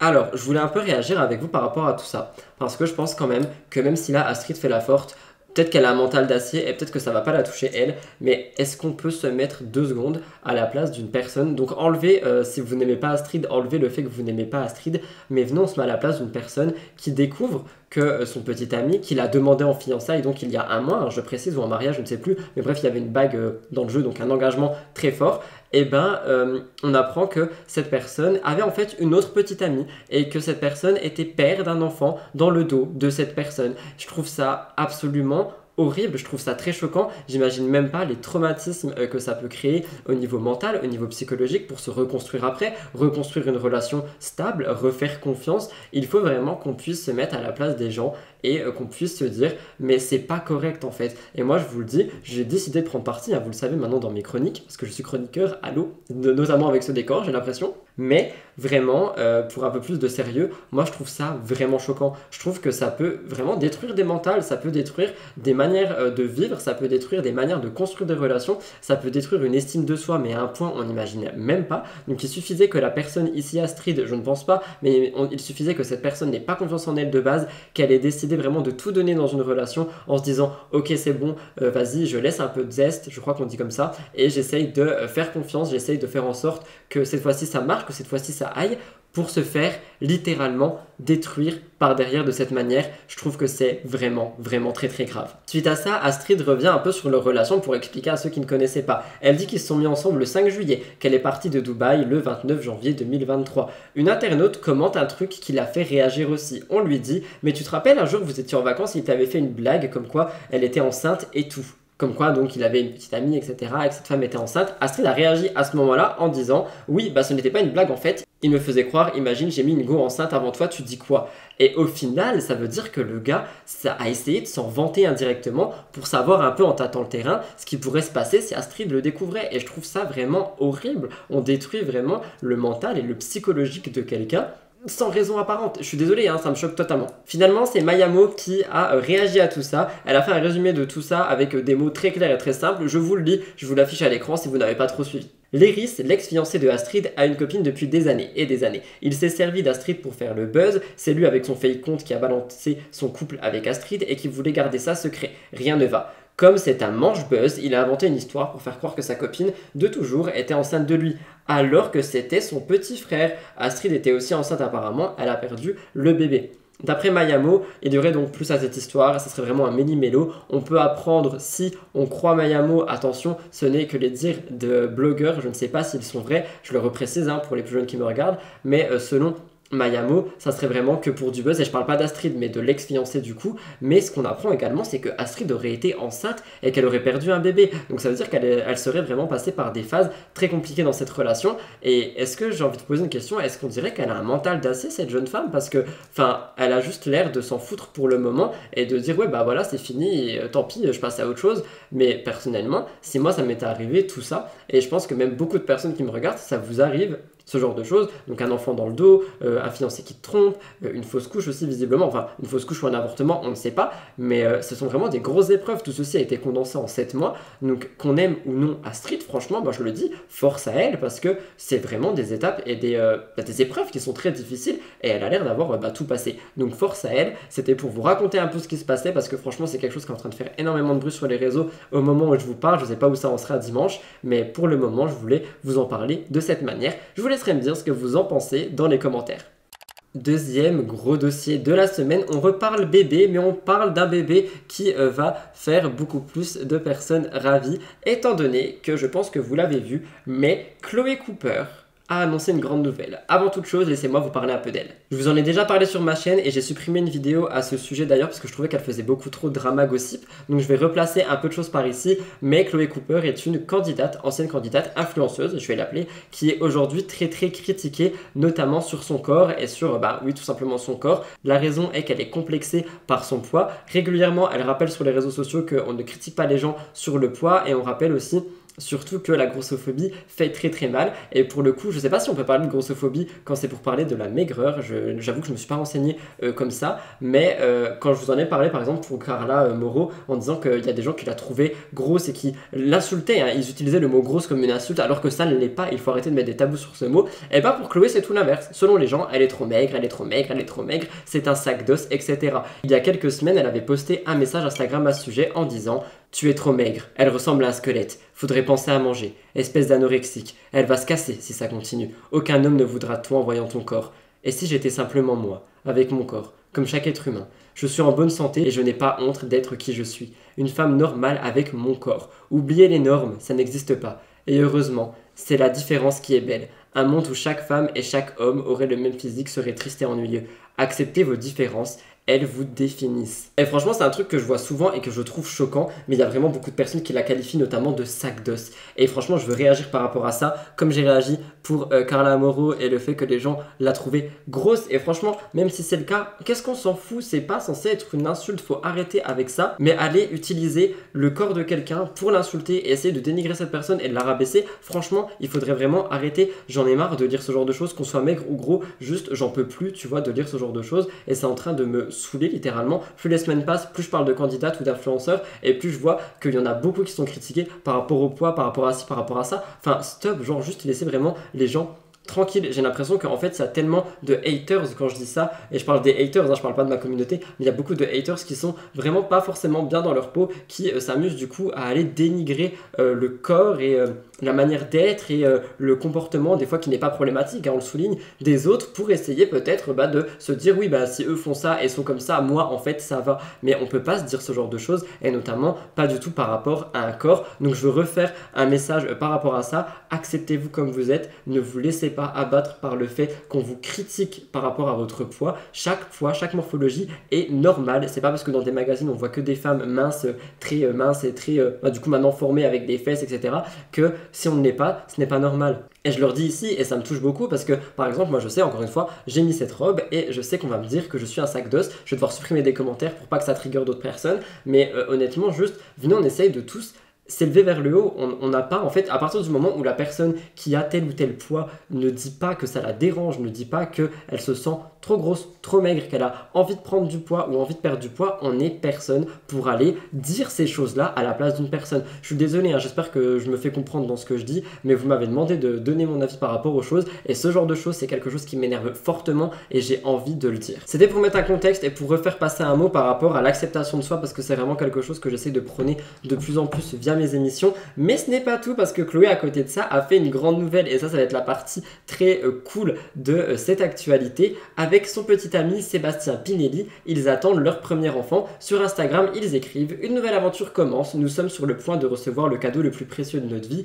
Dans quelques mois, nous serons 3. À votre avis, est-ce que ce sera un garçon ou une fille? Qu'en pensez-vous? Moi, je pense que c'est super cool la manière dont ils ont annoncé ça. Il n'y a pas eu de trop, il n'y a pas eu vraiment de grosses vidéos, de grosses annonces, de gros comptes à rebours qui disaient j'ai une grosse annonce à vous faire et après une grosse vidéo très bien montée, etc. Juste un post qui prévient la communauté. Je trouve ça stylé et honnêtement, Chloé Cooper est une influenceuse que j'adore, elle le sait, je l'ai déjà dit. Je trouve que c'est quelqu'un qui est très inspirante sur beaucoup de points, notamment la fast fashion aussi. Il y a beaucoup de choses sur lesquelles elle revient et je trouve que c'est très inspirant. Mais par rapport à la grossesse, parce que c'est ce qui nous intéresse aujourd'hui, elle a fait une FAQ sur Instagram. Je vous ai pris 2-3 screens pour un peu revenir dessus. Chloé commence par dévoiler comment elle a découvert la grossesse. Elle dit: nous l'avons appris d'une façon pas top, lol. J'ai été hospitalisée le 26 décembre et nous l'avons su aux urgences suite à mes résultats sanguins, mais j'ai pleuré de joie malgré tout.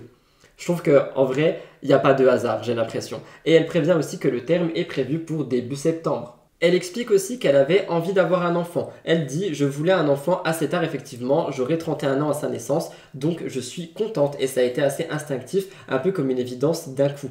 Elle dit aussi que c'était un bébé qui était voulu. Nous avons décidé d'arrêter de nous protéger en octobre et 2 mois plus tard, bam, le bébé était là. Nous avons eu beaucoup de chance. Et je pense qu'elle dit ça pour essayer de faire passer aussi le message que c'est pas le cas pour tout le monde. Qu'il y a des femmes vraiment qui galèrent à tomber enceinte. Il y a des femmes qui aimeraient vraiment tomber enceinte mais pour qui c'est vraiment un combat quotidien. Et je pense qu'en disant nous avons beaucoup de chance, elle fait aussi une petite porte d'ouverture et de soutien à ces femmes-là. Donc je le souligne. Elle dit encore que pour l'arrivée du bébé, l'arrivée du fait qu'ils sont 3 et tout, c'est tout flou pour le moment, qu'elle n'arrive pas à se le dire, mais qu'elle commence quand même à penser et à réfléchir pour 3. J'ai envie de vous poser une question, les mamans qui me regardent, c'est à vous que je parle pour les commentaires. Est-ce que l'instinct maternel se développe dès lors qu'on sait qu'on a un bébé qui est en train de grandir dans notre ventre, un bébé qui va arriver? Est-ce qu'on a cette sorte d'instinct maternel qui se développe naturellement? Je n'y connais rien et malheureusement je ne pourrai jamais le savoir. Je dis malheureusement oui et j'assume ce mot parce que honnêtement je pense que c'est quelque chose que j'aurais aimé vivre et connaître, mais du coup je demande aux mamans qui me regardent, est-ce que vous avez eu une sorte d'instinct maternel qui s'est développé dès lors où vous avez su que vous alliez bientôt être 3, ou alors si vous êtes mère célibataire, dès lors que vous avez su que vous attendiez un enfant?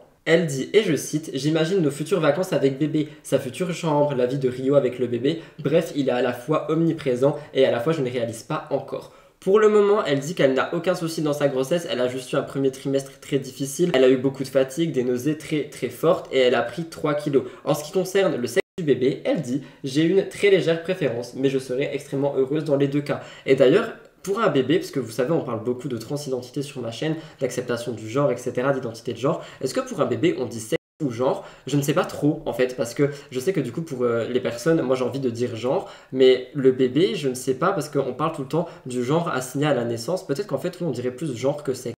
Dites-moi si vous êtes au courant dans les commentaires, sans me crier dessus évidemment, je pose la question pour me renseigner, mais j'aimerais vraiment savoir pour le coup. Et oui, j'avais été chercher sur Google, mais sur Google, on trouve vraiment tout et son contraire par rapport à la transidentité, donc je préfère demander à des personnes qui seraient concernées et qui seraient surtout informées sur le sujet. Elle continue aussi en expliquant que le couple découvrira du coup le genre ou le sexe du bébé en même temps que le reste de la famille. Elle dit, c'est donc ma meilleure amie qui sera en premier et qui s'occupera de l'organisation. Il y a aussi une réaction qui se fait attendre, c'est celle de son petit ami Sébastien, et Chloé dit qu'il prendra la parole en temps voulu sur ses réseaux sociaux et qu'elle n'a pas à le faire à sa place. Et je trouve que c'est aussi très très bien de laisser l'autre personne parler en son nom au lieu de vouloir parler à sa place, peut-être pour répondre à la communauté. Donc je trouve ça plutôt cool. Et on termine par une question que tout le monde se pose, est-ce que le visage de l'enfant va être caché? Chloé a dit qu'elle ne pense pas vouloir cacher le visage. Elle dit, je pense que nous devons nous mettre d'accord. Pour ma part, je vois peu d'intérêt de vous le cacher bébé et ensuite de vous le montrer tous les jours. Le but évidemment est de le préserver tout au maximum. Mon avis par rapport à ça, et en fait, c'est ce que j'adore avec Chloé Cooper, c'est qu'elle va dédramatiser et décomplexer les choses. Et pour le coup, elle a raison, j'ai l'impression, si on choisit de ne pas du tout montrer l'enfant, donc pas du tout le montrer, mais que lui décide de se montrer à l'adolescence, quand il aura un téléphone, quand il connaîtra les réseaux, ok, on le cache entièrement. Mais il y a beaucoup d'influenceurs, par exemple, qui vont dire, je cache mon bébé, mais je te le montre de dos, et après, en fait, quand il a 3 ans, je commence à te le montrer, puis quand il a 4 ans, je te le recache, etc. Et en fait, ça fait vraiment un yo-yo qui, je pense, ne va pas non plus servir pour l'enfant, tu vois. Alors là, elle dit qu'elle ne voit pas l'intérêt de cacher le bébé, mais ensuite de le montrer, donc soit tout, soit rien. Et je pense sincèrement que c'est une des meilleures décisions à prendre. Je ne suis pas parent sur Instagram, je ne sais pas ce que je ferais si j'avais un enfant, mais je voulais vous donner mon avis par rapport à ça, et je trouve que la manière dont elle aborde la chose, elle est plutôt bien, j'ai l'impression. Je vous laisserai me donner votre avis aussi par rapport déjà aux réponses qu'elle a données à sa communauté, mais aussi par rapport au fait de cacher ou non l'enfant sur Instagram et la manière dont elle a dit ça. J'ai hâte de vous lire dans les commentaires parce que je sais que c'est quelque chose qui fait toujours réagir. En tout cas, je souhaite tout le bonheur possible et inimaginable à ce couple qui seront bientôt une famille. On espère que tout se passera bien pour eux. Je touche du bois pour eux et pour que ce soit le cas. Et encore une fois, félicitations Chloé Cooper et Sébastien Pinelli. Alors, nous passons au dernier gros dossier de l'émission qui va certainement être la partie la plus longue de mon émission. Pour ceux qui n'ont pas suivi, on va parler de Ilona Goss et de Julien Bert, qui est vraiment le gros dossier en fait, la grosse affaire qui se déroule sur les réseaux sociaux et qui devrait selon moi se dérouler ailleurs depuis maintenant presque une semaine au moment où je vous parle. Je vais vous expliquer tout ce qui s'est passé déjà très brièvement au premier abord. J'ai aussi fait une vidéo là-dessus ce lundi, n'hésitez pas à aller voir sur ma chaîne, elle est beaucoup plus complète, je vous donne beaucoup plus, enfin elle est beaucoup plus complète par rapport à ce qu'il s'était passé. Je vous donne aussi beaucoup plus mon avis par rapport à la chose, parce qu'aujourd'hui je vais surtout faire un update et rester très très factuel pour des raisons qui me regardent, pour des raisons juridiques, pour des raisons où je n'ai pas envie de remettre les pieds dans le plat comme je l'ai fait ce lundi.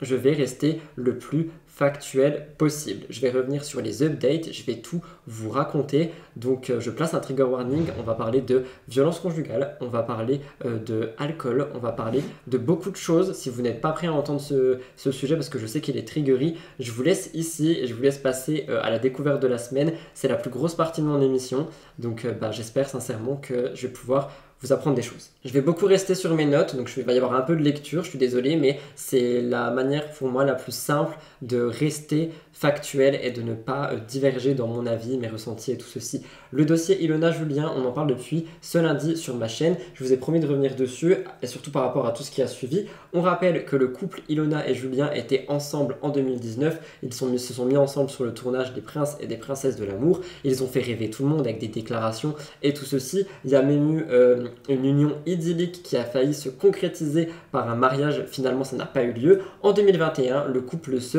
sépare. Différentes rumeurs commencent à prendre place sur les réseaux sociaux. Il y en a qui disent que Julien Bert a été violent envers Ilona. Il y en a qui disent que c'est Ilona qui a été violente envers lui. On n'a jamais eu plus de détails au niveau public de tout ceci. Aujourd'hui, des bombes sortent parce que Ilona a posté une vidéo qui a vraiment fait l'effet d'une bombe dimanche dernier. Cette vidéo, Ilona dit qu'elle a été tournée le 16 janvier. Dedans, elle affirme sa volonté d'être transparente et de raconter sa vérité à son public. Et elle appuie sur le fait qu'elle ne souhaite pas se victimiser et qu'elle ne souhaite pas porter préjudice à Julien Bert. Elle est désespérée en fait, d'après ce qu'elle dit, de voir toute sa vie qui est en train de dégringoler, que ça soit au niveau physique, au niveau mental, de voir ses proches qui s'en vont, etc. et elle décide d'un peu expliquer sa vérité, je reprécise sa vérité par rapport à son histoire avec Julien Bert.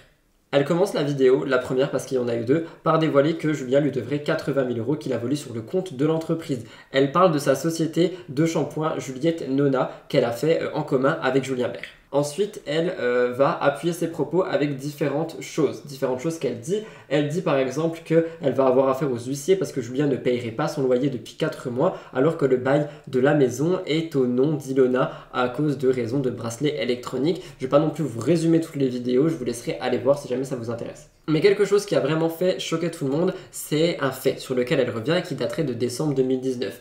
Elle dit qu'en gros, ils sont à 2 doigts de partir en vacances au ski et qu'elle a remarqué que Julien buvait tout seul, qu'il était en train d'abuser de la bouteille et qu'à 5 h du matin, elle a été le confronter sur le fait qu'elle a remarqué qu'il passait sa soirée à boire et Julien aurait dit, selon Ilona, « Tu n'es qu'une grosse pute, sans moi tu étais rien, tu es une grosse... » Cette soirée s'est très mal finie puisque Ilona a fini, selon ses dires, étranglée dans les airs et qu'elle a failli vraiment, enfin qu'elle ne pouvait plus respirer, qu'elle se sentait vraiment très mal par rapport à ça. Ce sont les dires d'Ilona. Elle explique dans la vidéo que suite à ça, elle s'est mise à genoux, qu'elle aurait supplié Julien de rester avec elle, qu'elle ne voulait pas qu'il la quitte et tout ce genre de choses. Genre vraiment, qu'elle, malgré ce qui se serait passé, elle voulait rester avec lui.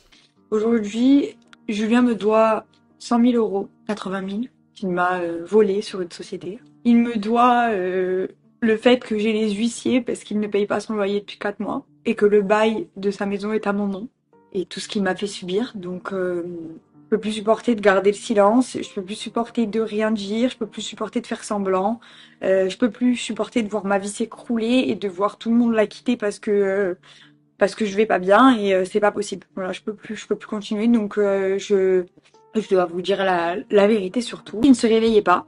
Et de là, son téléphone sonne. Et c'est ses amis. Et eux aussi en seront témoins. Je réponds en pleurs. Je me mets dans le salon. Je lui dis, votre pote, il s'est défoncé toute la nuit. Il dort, il veut plus se réveiller. Il m'a insulté de tout. Et je pleurais. Et là, je l'ai vu débarquer. Il m'a arraché le téléphone. Il m'a regardé. Il m'a dit, dis encore à mes potes que je te lève la main dessus. Je t'arrache la tête. Il me disait. Et je lui dis, mais j'ai jamais dit ça. Et pour le coup, j'avais jamais dit ça en plus. Genre vraiment, il m'avait pas du tout touché, il m'avait pas du tout levé la main dessus, je n'étais pas du tout en train de dire ça. Et là, il a le regard qui a changé. Mais quand je vous dis qu'il avait les yeux noirs, c'était plus la même personne. C'était quelqu'un que je ne connaissais pas. Il a levé la main, il m'a étranglée, il m'a soulevé à ça du sol. Je me rappelle juste j'arrivais plus à respirer. J'étais là. Et il m'avait mis la main comme ça et il me disait, dis-le encore, tu vas voir. Il me disait, mais genre, je me souviens si j'étais partie à ce moment-là, mais tout ça ne serait jamais passé en fait. Parce qu'au lieu de me dire, mon Dieu, il m'a étranglé, je m'en vais, c'est pas normal. La seule chose que j'ai fait, c'est me mettre à genoux devant lui, en pleurs, et je lui disais, je t'en supplie, ne me quitte pas. Je t'en supplie, ne me quitte pas. Je regardais Pamela, je disais, Pamela, il va me quitter. Pamela, il voudra plus de moi, je disais. Je voulais pas qu'il me quitte. Je suis désolée. Je voulais pas que ça se termine, je voulais pas, je l'aimais trop. Plus tard, via les vidéos, on apprend d'autres choses. On apprend qu'Ilona serait tombée enceinte 2 fois. La première fois, elle aurait fait une fausse couche due au stress et la deuxième fois, elle se serait faite avorter dans le dos de Julien parce qu'elle ne voulait pas que le père de son enfant soit Julien Bert. C'est des détails qui sont vraiment durs à dire pour moi et c'est des détails qui sont aussi peut-être durs à entendre pour d'autres personnes. Je voulais pas appuyer dessus de la même manière dont je l'ai fait lundi. Donc si jamais vous voulez plus de détails et que vous ne voulez pas aller voir les vidéos d'Ilona, allez voir ma vidéo de lundi. Mais on rappelle que la deuxième grossesse, elle l'a arrêtée parce qu'il y aurait eu un accident de voiture à Saint-Tropez, parce que Julien aurait trop bu, parce qu'il lui parlait mal, etc. Parce qu'il l'aurait littéralement abandonné à Saint-Tropez et par conséquent, elle a dit qu'elle voulait arrêter la grossesse. Cette vidéo, les vidéos d'Ilona, même les deux, ont beaucoup touché les internautes. C'est vraiment des choses qui ont fait les effets d'une bombe et surtout, il y a eu des millions de vues parce qu'il y a des téléspectateurs qui attendaient des explications depuis des mois et des mois parce qu'on ne savait pas ce qui se passait. Il y a beaucoup de gens qui ont suivi leur relation et qui n'avaient pas eu de nouvelles après ça. Et on rappelle également qu'il y avait déjà des rumeurs qui existaient notamment sur les violences conjugales et c'est des choses qui ont toujours existé. Par rapport à Julien et Ilona, il y a toujours eu ces rumeurs. Ilona Goss a reçu une vague de soutien sous ses posts, mais il y a aussi beaucoup eu de réactions par rapport à Julien Bert sur Twitter. Il s'est fait insulter de tous les noms, il s'est aussi fait catégoriser de pervers narcissique, il y a eu beaucoup de choses.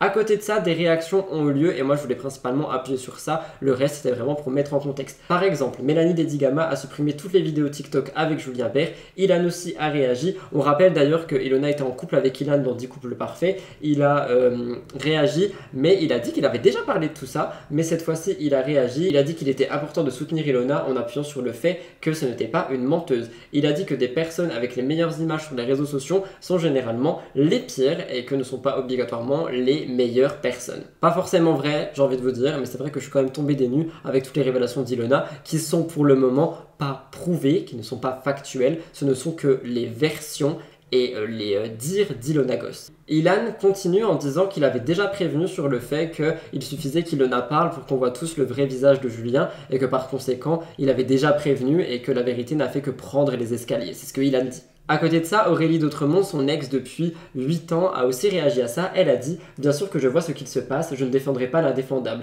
Pas cette fois, car là il ne s'agit plus de moi, ce sera mon seul mot sur le sujet. » C'est pas vraiment son seul mot sur le sujet parce qu'ensuite elle a dit « Mais franchement, on l'a harcelé de messages et ça c'est pas possible non plus. Faut arrêter d'aller harceler les gens si on ne répond pas, qu'ils ne veulent pas réagir. » En fait, je voulais rester factuel et je vais rester factuel juste après, mais je trouve ça quand même pas forcément cool qu'on soit venu mêler tellement de personnes et tellement de candidats à cette histoire qui ne regarderait que Ilona et Julien. Aurélie a dit « Je vais le dire une dernière fois, ce matin je me réveille avec 4000 messages pour savoir si j'ai été une femme battue. J'ai pris des coups et j'en ai donné parfois la première, on se battait, point. C'était il y a plus de 8 ans, on était jeunes et je suis caractérielle, impulsive. Il est arrivé, oui, bien nombre de fois où ça dérapait, mais rappelez-vous que jamais nous n'étions dans des états normaux, même si cela ne pardonne rien. Maintenant, par pitié, laissez-moi vivre ma vie dans mon couple en sérénité. J'ai assez de soucis personnels à gérer pour qu'encore tout ça me retombe dessus parce que je n'ai jamais parlé de la relation toxique qu'il y a eu 8 ans de ça maintenant. Et c'est pour ça, genre vous le voyez à l'écran, il y a beaucoup de captures d'écran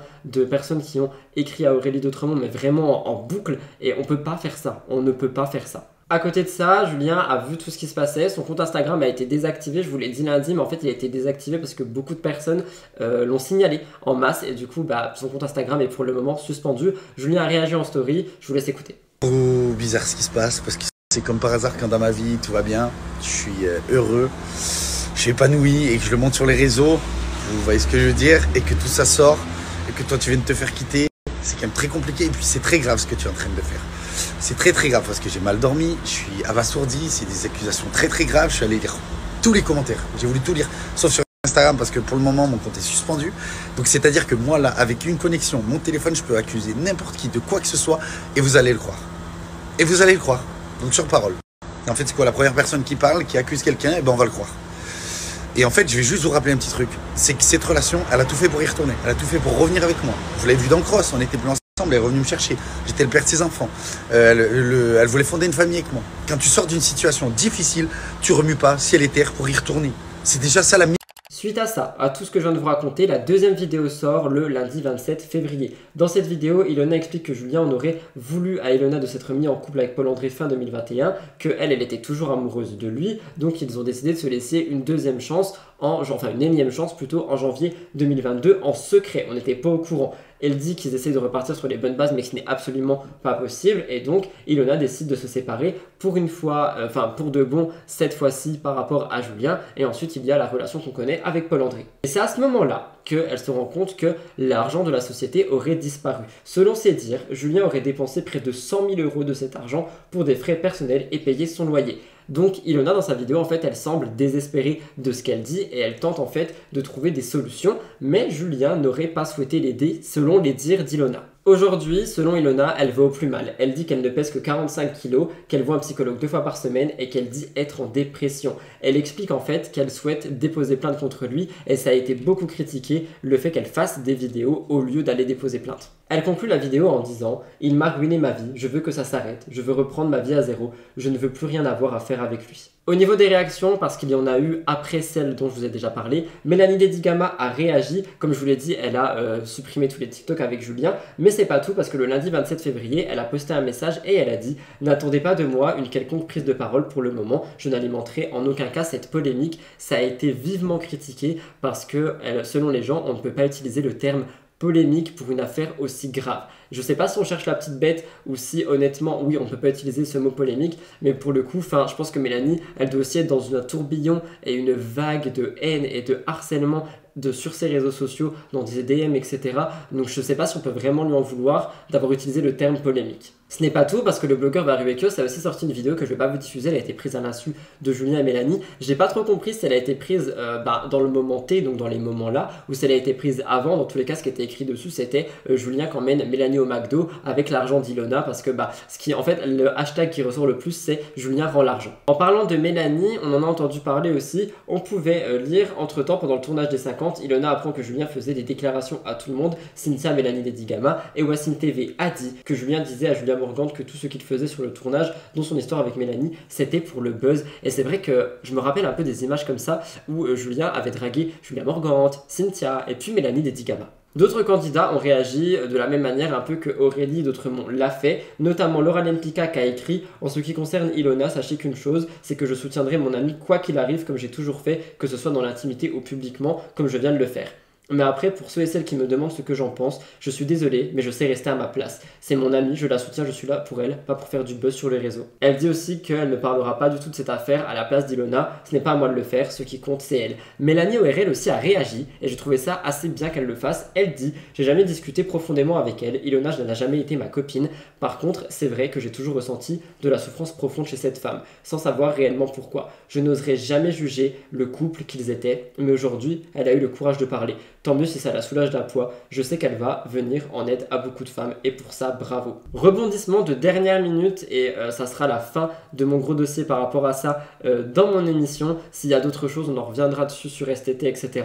Mais il y a eu un rebondissement de dernière minute. Julien Bert a fait une vidéo 2 jours plus tard, donc le 28 février. Il a pris la parole sur YouTube en démentant toutes les accusations faites par Ilona. La vidéo a été beaucoup critiquée, je vous laisserai aller voir Twitter. Mais en gros, selon lui, elle n'a jamais reçu un coup et il n'aurait jamais levé la main sur elle. Il va plus loin en disant que c'est elle qui lui aurait pété le nez avec un téléphone, elle lui aurait jeté un téléphone dans la tête, ça lui aurait fracturé le nez et que parfois elle lui aurait mis des tartes et que suite à ça Julien l'aurait poussé et que c'est un comportement sur lequel il n'est pas fier mais qu'il n'aurait jamais levé la main sur elle. Toujours selon ses dires, Julien dit qu'il a porté plainte et qu'il accuse Ilona de vouloir nuire à son image maintenant qu'il serait heureux avec Mélanie Lady Gamma, parce qu'il dit que maintenant qu'il est heureux, et bien selon lui elle cherche à le détruire. Il y a d'autres choses qui sortent par rapport à cette vidéo, je vais vous laisser regarder des extraits, mais il y a beaucoup de gens qui disent que Mélanie lui soufflerait quoi dire dans la vidéo, qu'elle sera à côté et qu'elle dirait quoi dire. Donc vous allez voir un extrait de la vidéo et un extrait au ralenti, et d'après les personnes, les internautes, dans cet extrait au ralenti, on entendrait quelqu'un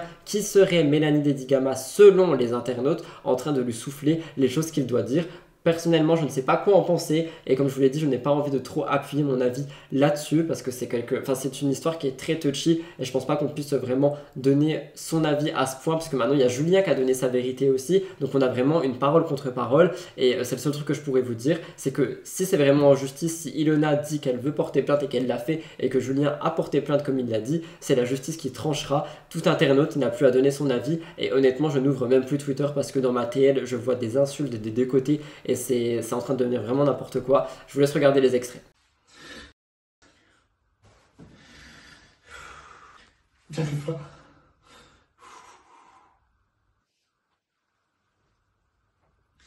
Ilona et moi, on a une relation toxique, ok, mais ça n'a jamais été une femme battue. En tout cas que je sache, et avec moi, que ce soit hier, que ce soit aujourd'hui, elle n'a jamais reçu un coup de ma part. Les seuls échanges qu'on a eu physiques, elle m'a mis des tartes, elle est venue sur moi. J'ai des limites, j'ai une patience, je l'ai repoussée. Alors voilà, je ne pense pas que ça fait d'Ilona une femme battue, mais par contre, il y a un truc qu'elle a oublié de parler, elle a dû omettre. J'ai le plancher orbital cassé, le nez cassé, parce qu'elle m'a balancé un iPhone en plein visage. Pendant notre relation, pendant les 2 ans et demi, souvent on a eu des échanges très durs, mais verbalement. Et physiquement, les échanges qu'on a eus, c'est qu'elle venait à moi. Elle me mettait des gifles, je la repoussais. Je pense que j'ai des limites, et n'importe quel humain aurait fait la même chose. Alors l'avoir poussé, oui, je l'assume totalement. Je suis pas tout blanc. Et je suis pas là pour dire ça, je suis pas là pour mentir, j'ai qu'une envie, c'est dire la vraie vérité. J'ai eu un bracelet pendant 9 mois à la maison. C'était une chose que j'avais envie de cacher parce que j'ai pas eu le courage. J'ai payé ma dette. J'ai eu un bracelet pendant 9 mois à la maison. C'était une chose que j'avais envie de cacher parce que j'ai pas eu le courage. Après la vidéo de Julien, beaucoup de nouvelles choses sont sorties. Premièrement, les internautes doutent des accusations d'Ilona. Les deux versions ont été opposées et Julien affirme avoir toujours traité ses petites amies comme, et je cite, des princesses. Alors une question se pose, a-t-il vraiment été violent avec Ilona? Un blogueur a fait basculer tout ceci dans une opinion, étant donné que c'est Aquababe qui a fait fuiter une vidéo. Comme vous le voyez à l'image, on voit Julien qui est en train d'insulter violemment Ilona et jeter ses sacs au sol. Cette scène daterait de l'été 2021, lors de leurs fameuses vacances à Saint-Tropez. Les internautes ont donc relancé toute l'accusation envers Julien. Nous pouvions lire « Pas choqué, il a toujours été violent. La seule raison pour laquelle il nie, c'est pour garder Mélanie Dedigama. Je n'arrive pas à savoir qui dit vrai entre Ilona et Julien. C'est aberrant. » Mais Julien qui, avec sa vidéo, a remis en doute la version d'Ilona. Finalement, Ilona ressort une dernière vidéo et se filme dans un état qu'on va qualifier de dépression. C'est une vidéo qui dure plus de 45 minutes, que je vous ai condensée, mais que je vous conseille vraiment d'aller voir si vous avez suivi toute l'histoire parce que, en fait, elle a vraiment documenté tout ce qu'elle a vécu. Mais si vous voulez un peu des citations, elle s'adresse à la caméra et dit « Je voudrais que vous compreniez ce que je vis tous les jours depuis que je l'ai rencontré. Je n'arrête pas de pleurer. Je n'arrive pas à me relever de tout ce qu'il s'est passé. J'en peux plus de faire cette dépression. J'ai tout perdu. » Un peu plus tard, Ilona explique qu'elle a eu des nouvelles de Julien et qu'elle devrait avoir son argent rapidement. Pour rappel, comme je l'ai dit dans mon émission de Vive Voix, Julien habiterait dans une maison où il ne payait pas le loyer, un loyer de 4 700 € qui était au nom d'Ilona, c'était son nom sur le bail. La propriétaire comprend parfaitement la situation, mais légalement, elle n'a pas d'autre choix que d'envoyer les huissiers. Pour combler les dettes, Julien Bert avait promis à Ilona qu'il aurait retrouvé un repreneur pour la société. Mais Ilona va découvrir plus tard qu'apparemment ce serait faux.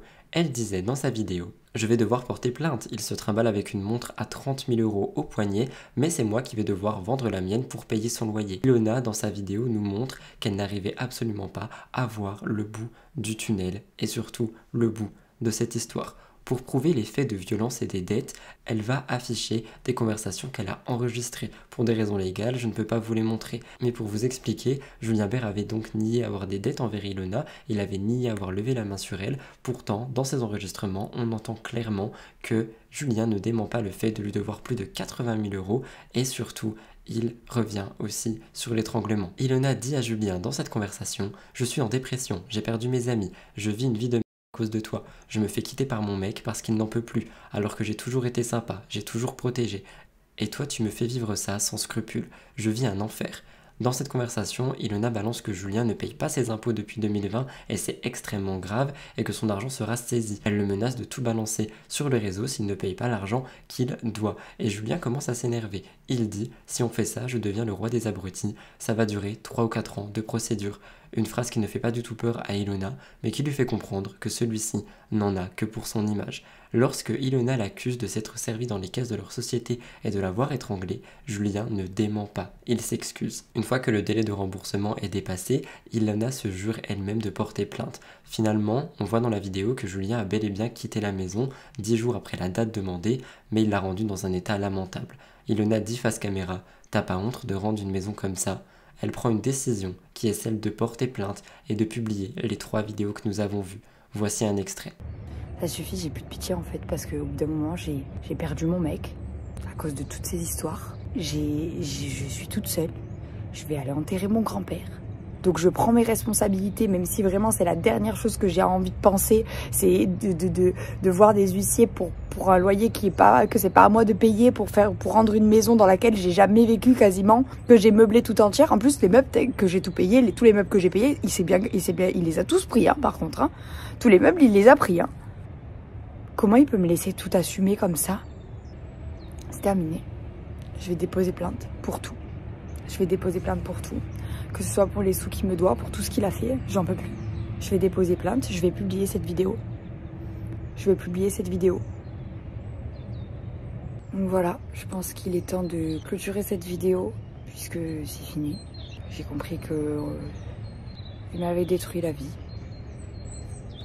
Je vais me reconstruire. seule.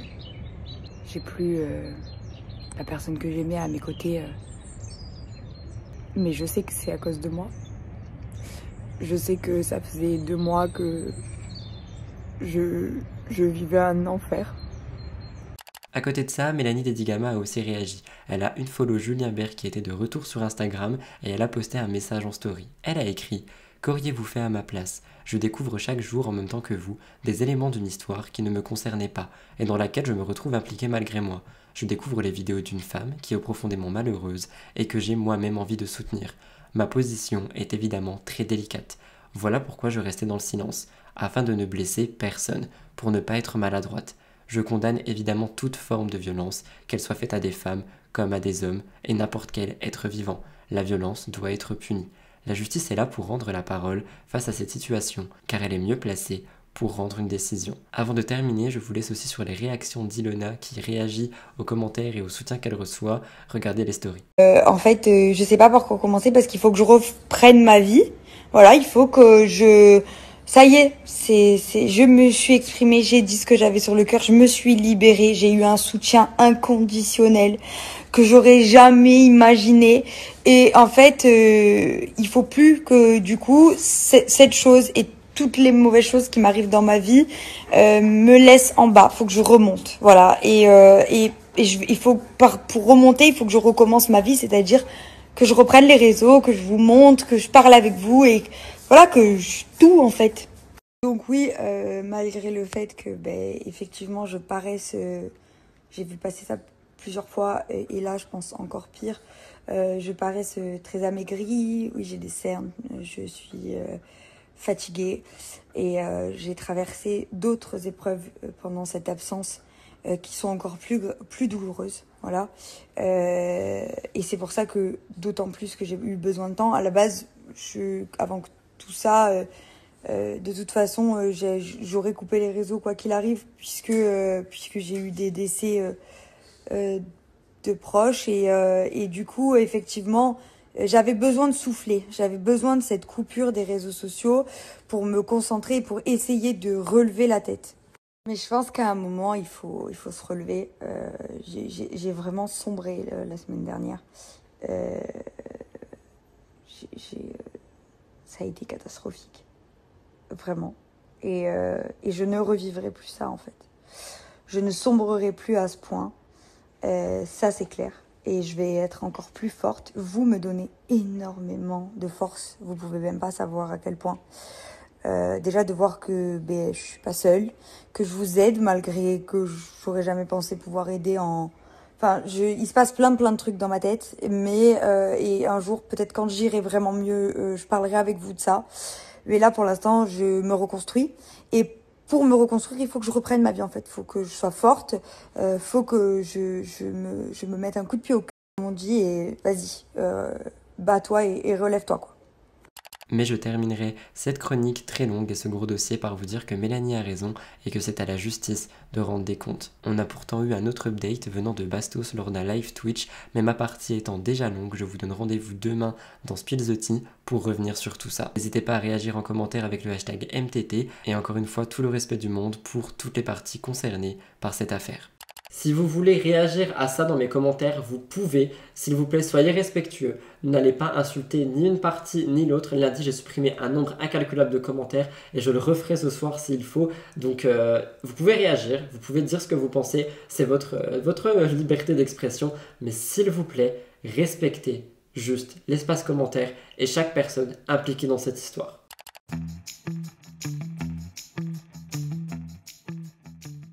Je terminerai mon émission par la découverte de la semaine et cette semaine, ma découverte va pour la youtubeuse et créatrice Shera. En effet, je suis tombée sur une de ses dernières vidéos qui revient sur 1 an après la grossesse et premièrement, j'ai trouvé que le message dans cette vidéo par rapport à la grossesse, à la maternité, etc. est quelque chose qui est très décomplexant, qui est très dédramatisant. Je ne sais pas si ce mot est français aussi, mais bref, franchement, on s'en fout. Après l'actualité Ilona, je vous avoue que ça me vide littéralement. Mais tout ça pour dire que je suis en train de tomber amoureux littéralement de cette créatrice de contenu qui décomplexe sur beaucoup de points. Donc là, le sujet était la maternité, mais à l'intérieur de sa vidéo, j'ai souligné un point que j'ai parlé avec, enfin dont j'ai parlé avec ma communauté sur Twitch, et c'est sur ça surtout que ma découverte de la semaine va se reposer. C'est le fait qu'à un moment elle est dans sa douche et qu'elle se montre de manière très décomplexée avec des poils sous les aisselles, et j'ai été choqué de le voir. Attention, avant de m'insulter, j'ai été choqué dans un bon sens, dans le sens où je me suis dit mais elle décomplexe la chose d'une manière que je n'ai jamais vue. Je me fais expliquer, enfin je m'explique, il y a beaucoup de créatrices, de créateurs, etc. qui disent toujours oui c'est pas grave si on a des poils, c'est pas grave si ci, c'est pas grave si ça, mais personne ne le montre jamais. Et Shera, elle l'a fait. Elle l'a fait d'un coup, elle a juste levé son bras, elle a dit oui j'ai des poils sous le bras et alors je suis un être humain, et j'ai trouvé ça mais d'une manière, j'ai trouvé ça décomplexant d'une manière tellement spontanée que franchement ça a fait beaucoup de bien.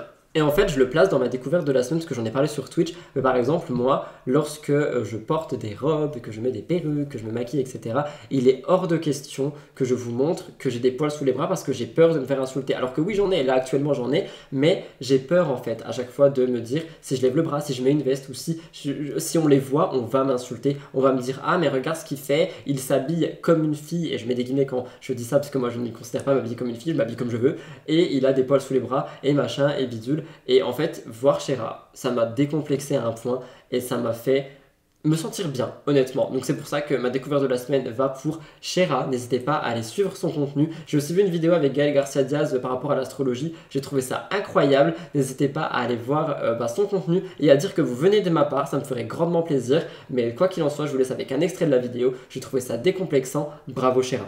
Bon, bah on va passer à la suite. Alors, du coup, je vous ai dit que jusqu'à l'âge de 6 mois, oui, je sais, j'ai des poils sous les aisselles. Donc, je vous disais, les écrans. Vous savez, je suis beaucoup moins qu'avant, mais je suis beaucoup sur mon téléphone, de par mon métier, forcément. Parce que c'est là que tout se passe, en fait, tout simplement. Depuis que j'ai mon fils, je suis beaucoup moins présente quotidiennement en story. C'est-à-dire qu'il va y avoir des moments où je vais pas être présente pendant 1 ou 2 journées parce que j'ai besoin de faire autre chose, parce que ça va pas. J'aime pas en fait faire des stories en mode j'aime pas me plaindre. Ça me met mal à l'aise parce que je sais pas qui regarde mes stories et qui peut-être souffre beaucoup plus que moi. Et moi j'ai l'impression que égoïstement, si je me plains, c'est comme si je déversais mon seau de ce que je ressens à quelqu'un qui a déjà son seau rempli. Et je trouve que ça se fait pas. Voilà tout le monde, c'est comme ça que se termine mon émission de la semaine Mix the Tea, avec la nouvelle caméra, avec le nouveau décor, avec les nouveaux éclairages, avec tout de nouveau, des actualités très dures à traiter. J'espère sincèrement que ça a pu vous intéresser, j'espère sincèrement que je ne vous ai pas perdu tout le long. Si mon émission vous a intéressé et que vous voulez me soutenir, n'oubliez vraiment pas de liker, commenter avec le hashtag MTT, abonnez-vous juste en dessous. Je vous remercie encore une fois pour votre fidélité et tout l'engouement autour de Mix the Tea. Ce n'est que le début, croyez-moi, beaucoup de choses vont encore changer. Le son la semaine prochaine et d'ici quelques semaines, vous n'êtes pas prêts, c'est tout ce que j'ai à dire, donc restez connectés. J'ai très hâte de vous montrer tout ça. Je l'ai annoncé sur Twitch normalement au moment où je parle, donc peut-être que des gens sont au courant. Je ne sais pas, on verra bien ce qui se passe, mais quoi qu'il en soit, je vous remercie vraiment pour tout. Je vous aime d'amour, je vous fais un gros cœur avec mes mains et je vous retrouve très prochainement, soit dimanche prochain dans Mix the Tea, ou alors lundi et mercredi pour STT, et peut-être vendredi pour une vidéo actu bonus. Je vous aime d'amour, merci pour votre fidélité et merci de m'avoir écouté jusqu'ici. Comme chaque semaine, j'ai oublié l'emoji de la semaine, et pour cette semaine, j'avais envie de partir sur le cœur bleu parce que the dress code is blue, comme vous l'avez vu. Étant donné que la seule émission où je portais cette robe a été strikée, j'aimerais qu'on soutienne cette robe avec beaucoup de cœurs bleus dans les commentaires. J'ai hâte de vous lire et j'ai hâte de voir tous mes petits cœurs bleus dans les commentaires. Merci de m'avoir écouté jusqu'ici, je vous aime d'amour et je vous laisse avec la fin de la conclusion.